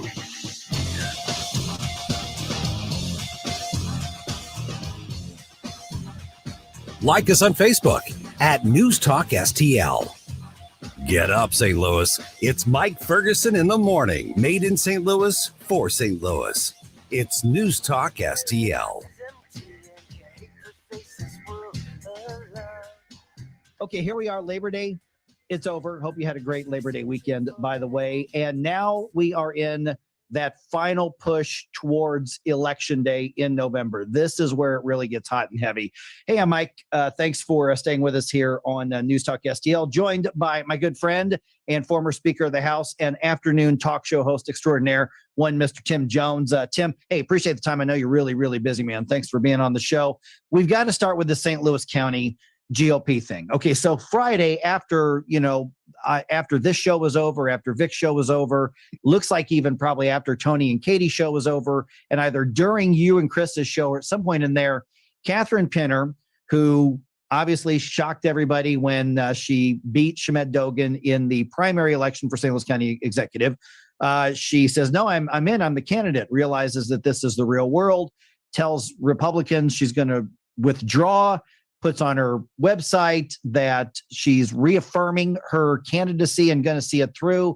And then less than a week later, she goes into court and she pulls her name off the ballot. So the St. Louis County Republicans have no candidate at the moment. I don't even really want to talk that much about Catherine Pinner. I think that she just, was overwhelmed by it. And she's clearly not up to this level of politics. And it's probably a good thing that she's yesterday's news. But right now, the St. Louis County Republicans are in a horrible spot. This was going to be a difficult race to start with. Now somebody's going to have to start, a mile behind the starting point at this point. Yeah, Mike. Well, it's the same old in St. Louis County, unfortunately, as far as the Missouri Republican Party and the St. Louis County Republican Party goes. And hey, the strange candidacy of Catherine Pinner. I met her once or twice. Seemed like a great lady. Seemed like she had all the right public policy positions, but as you said, just was not ready for prime time as far as running a political battle of a countywide race against one Sam Page. It is an uphill climb, and it would have been great if we'd had a candidate maybe like her who was well funded and was willing to campaign, but we don't. And so now we're back to square one. And even worse, the Republican Party is firmly behind the eight ball because, as you pointed out, we are now fully entrenched in campaign silly season, approximately 2 months to go. And you have to take on an incumbent in a Democratic leaning county who has plenty of money in the bank. And we have candidate to be named later. So, Mike, and this, Mike, this goes to a deeper systemic problem that I've been talking about for years. I know you noticed it as well. And that's the fact that for some reason, the Republican apparatus, and it starts at the state level of the state party and goes down to the county levels, is not taking St. Louis County seriously anymore. And if you talk to some of the folks that helped build the Republican Party in this state, Peter Kinder, Jim Talent, Kit Bond, John Ashcroft, and many others, they would tell you, you cannot continue to ignore St. Louis County. You may not win all the races there, but if you're gonna continue to be a party into the future, and I know we're fat and happy right now, and we're gonna win all these statewide elections likely this year, but in politics, one thing's for certain, nothing's for certain. Mm-hmm. And I really feel that it's to their detriment for many, many reasons, for the state party and for the St. Louis County Republican Party to continue to just throw in the towel and not even run candidates against some of these Democrats who are getting more and more powerful, raising more and more money, and having much more influence, a very negative influence on the economic engine of the state, the St. Louis area. What's amazing to me, Tim, is that, Wesley Bell was beatable 4 years ago, and the Republicans chose not to run somebody because they just figured that, Bob McCullough was going to win that race. And so, Wesley Bell pulls off the upset and he's uncontested. And I think he would have lost 4 years ago. I think the Republican could have won that prosecutor's race this year, but they didn't even field a candidate, as you mentioned. And Sam Page, I would think, is probably the most hated politician in the entire region, is now, he was going to be favored to win just because Democrats would hold their nose and vote Democrat. But now at this point, there's nobody to contest him. And it's amazing to me that the Republicans have just not shown up 2 elections in a row because they chose not to seriously challenge him in the special election. And here we are at this point, very, very, very difficult for somebody to mount a real campaign. I'm not saying it can't be done, but if they're going to do it, it's got to come in like a bull in a china shop. And, Mike, it's unfortunate because we do have some really dedicated, hardworking grassroots folks here in the county who do a thankless job of keeping the lights on and the engines running year to year, but they don't get a lot of help. There's not a lot of collaboration between our state party and St. Louis County. And I'm not sure why that is so. Well, I guess I do know. So for one thing, Mike, the state party has been in, let me put it mildly, has been in a massive state of flux for the last many years. Ever since Governor Eric Greitens went down several years ago, the state party has had a really tough time finding its footing, finding its purpose, finding its mission in life. And I would think, okay, look, you've got outstate. You've even got most of the exurbs. You've even got most of the suburbs. But how about not neglecting Jackson County, St. Louis County, and let me tell you, even Greene County around Springfield is starting to turn a little bit bluer with every cycle. And I think, once again, I'll sound like a broken record. It's really to their detriment and at their peril that Republicans continue to ignore these inner suburban areas. I'm not saying you're going to win every election, but you should run people. Mike, you know what? We only got to go back to last year when a freaking truck driver in New Jersey with very little funding knocked off the Senate president in a very deep blue state. Do we believe that our Democrats here in the Show Me State are that much more powerful, that much more formidable, that much more campaign savvy than some of the strongest Democrats in some of the deepest blue states in the country? No, I just don't think we have enough collaboration, enough cooperation, enough planning. So, for instance, Mike, I'm going to tell you, it's going to be next to impossible to knock off Sam Page this year. But we got to be looking forward. And the time to do that is now for the next election cycle. Find, recruit, fundraise, and run some candidates in St. Louis and these other suburban areas I mentioned. And don't just not do anything, which is apparently what has become the MO. And again, I don't blame necessarily the grassroots. it starts at the top down. And so the state party should be very aware of what's going on in these areas all across the state, should be working with the local counties and the townships and the local precinct captains and put together a plan for the future. And something would be better than nothing next cycle go around. Yeah, absolutely. And in case anybody is scoffing at your idea that things could be turning little tiny shades of blue in a place like Greene County in Southwest Missouri, Missouri State University is growing like crazy. And the bigger the university town, the more blue goes into an area, even in a deep red one. You're listening to the dulcet tones of Mr. Tim Jones, who you can hear every afternoon right here on News Talk STL. Okay, just a couple minutes left here, Tim. Okay, so then where do we go from here?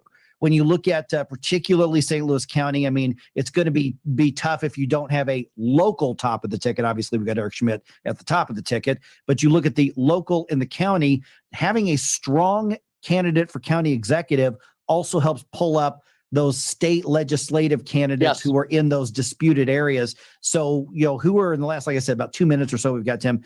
I mean, which races do we really need to keep an eye on, and what do we need to do to hold the line to make sure that we're drawing that line and pushing back on the, the campaign efforts of the left?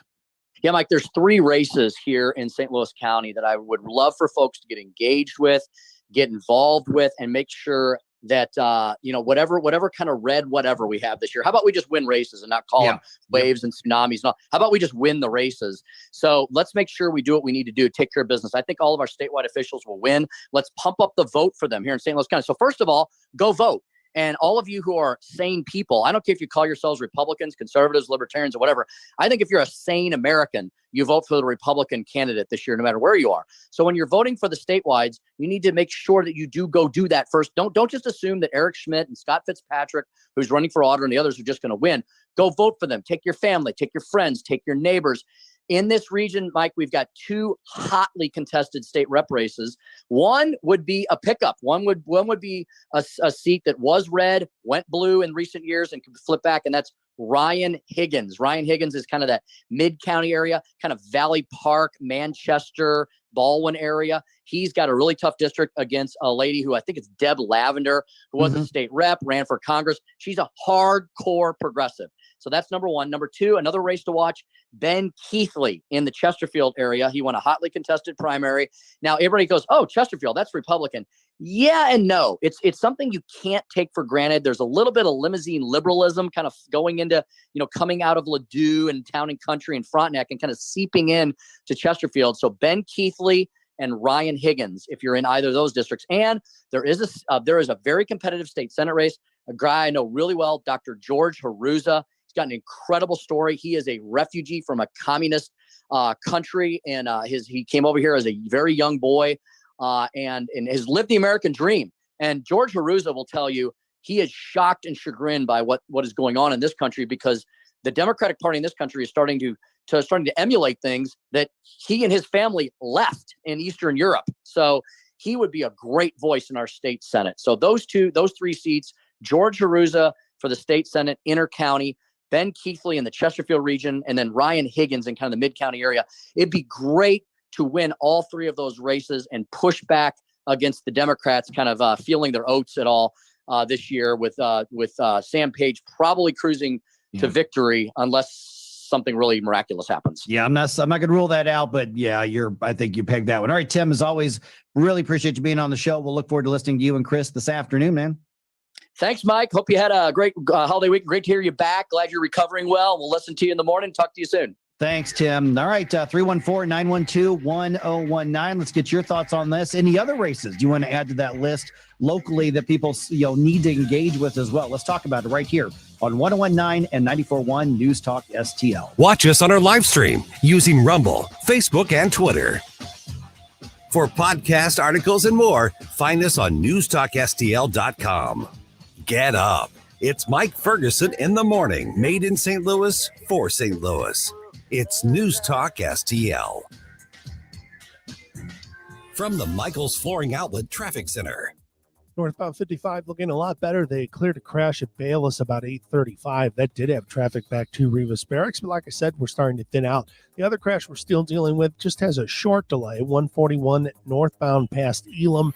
Looks like 2 right lanes closed on that one. The left lane is getting by. Otherwise, some slow pockets remain on 270 northbound, but it's mainly that Big Bend run up through Manchester that's still busy. Eastbound 64 is thinned out. It's just crowded right at Big Bend. We look good now, headed for the Poplar Street Bridge westbound. This report is sponsored by Wendy's. Wendy's new home-style French toast sticks are so good, some are saying they're better than their mom's French toast. Crispy on the outside, fluffy on the inside, perfect in every way. Try Wendy's new home-style French toast sticks today. See if they're better than your mom's. I'm Joe Sonderman from the News Talk STL Traffic Center. Columbo and Katie. Hope you were able to unplug and enjoy the holiday weekend. Katie and I back live in studio on Tuesday to get you up to speed on all the latest news and headlines you need to know to start your week. Weekdays at 2 on Newstalk STL. Mike Ferguson here. Retirement should be a time you can relax. No more stress from work. But there's one thing you can't forget about when retiring. That's your money. Do you have enough saved to fund your income for life and keep up with inflation? How will you claim your Social Security benefits? And what about long-term care? The ClearPath Wealth Management Group at Stifel is here to help answer all of these questions. You can hear their latest views on the markets and investing during On the Money, hosted by Stifel financial advisors Bob Stockdale and Eric Robert, every Saturday morning at 9, right here on News Talk STL. They can help you get organized, guide you through critical retirement decisions, and create an investment portfolio designed around your needs. To schedule your free retirement plan consultation, go to clearpathinvesting.com. That's clearpathinvesting.com. Or call 636-695-2650, 636-695-2650. Stifel Nicholas and Company Incorporated, member SIPC and NYSE. I'm Missouri's Secretary of State Jay Ashcroft. Voting is a right and a responsibility. You can always vote a provisional ballot on Election Day, but using a photo ID is the best way to vote. A valid Missouri driver's license, for example. If you need an ID, my office can help you get one for free. Either way, your vote counts. Check out sos.mo.gov or call my office. And remember, in Missouri, if you're registered, you can vote. Sponsored by Missouri Secretary of State. St. Louis's new choice for conservative talk. Here's what the illiberal left does not get. Live and local. We're at least going to talk to the person who is on the ballot, and let's see how serious she is about running. This is News Talk STL.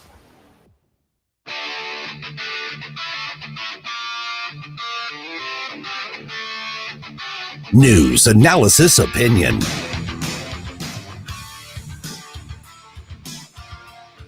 Like us on Facebook at News Talk STL. This is Mike Ferguson in the morning on News Talk STL. Just got a text from Mark Harder here a second ago. The St. Louis County Republicans will pick a new county executive candidate on the 12th of September. And this is going to be at the local county campaign headquarters office, basically the what was the Donald Trump office in the county. So on the 12th. So if you want to nominate somebody, then you contact your county committee person, or you contact the county and say, hey, this is who I think you should consider to be the county executive nominee. Vic Porcelli now in the studio with us here. Okay, so Vic, throughout the morning, we had lots of people call in, and we had suggestions for Gabe said Senator Andrew Koenig, which I think would be very good. We had 2 or 3 people say Tim Jones. Yeah, I would love that, but don't want to lose him. Right, precisely. A couple callers and me both suggested Tim Fitch.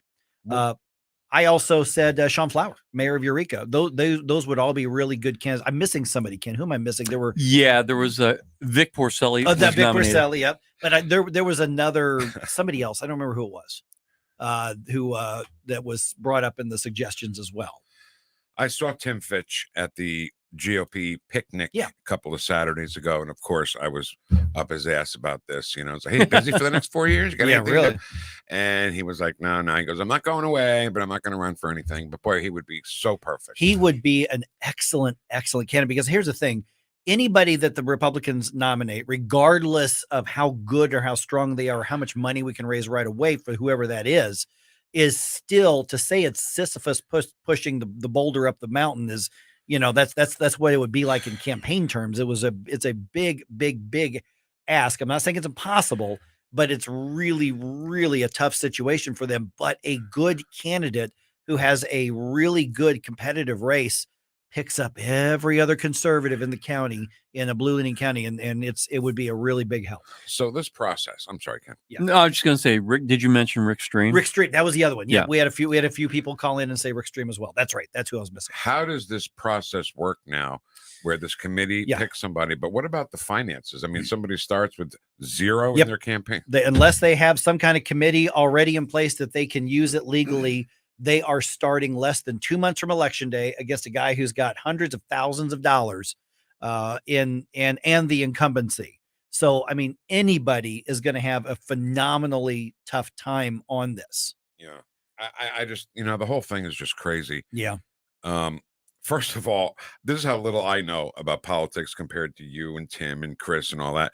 I thought for sure Jane Duker was going to beat Sam Page in the primary because you said that there are Democrats who still like Sam Page.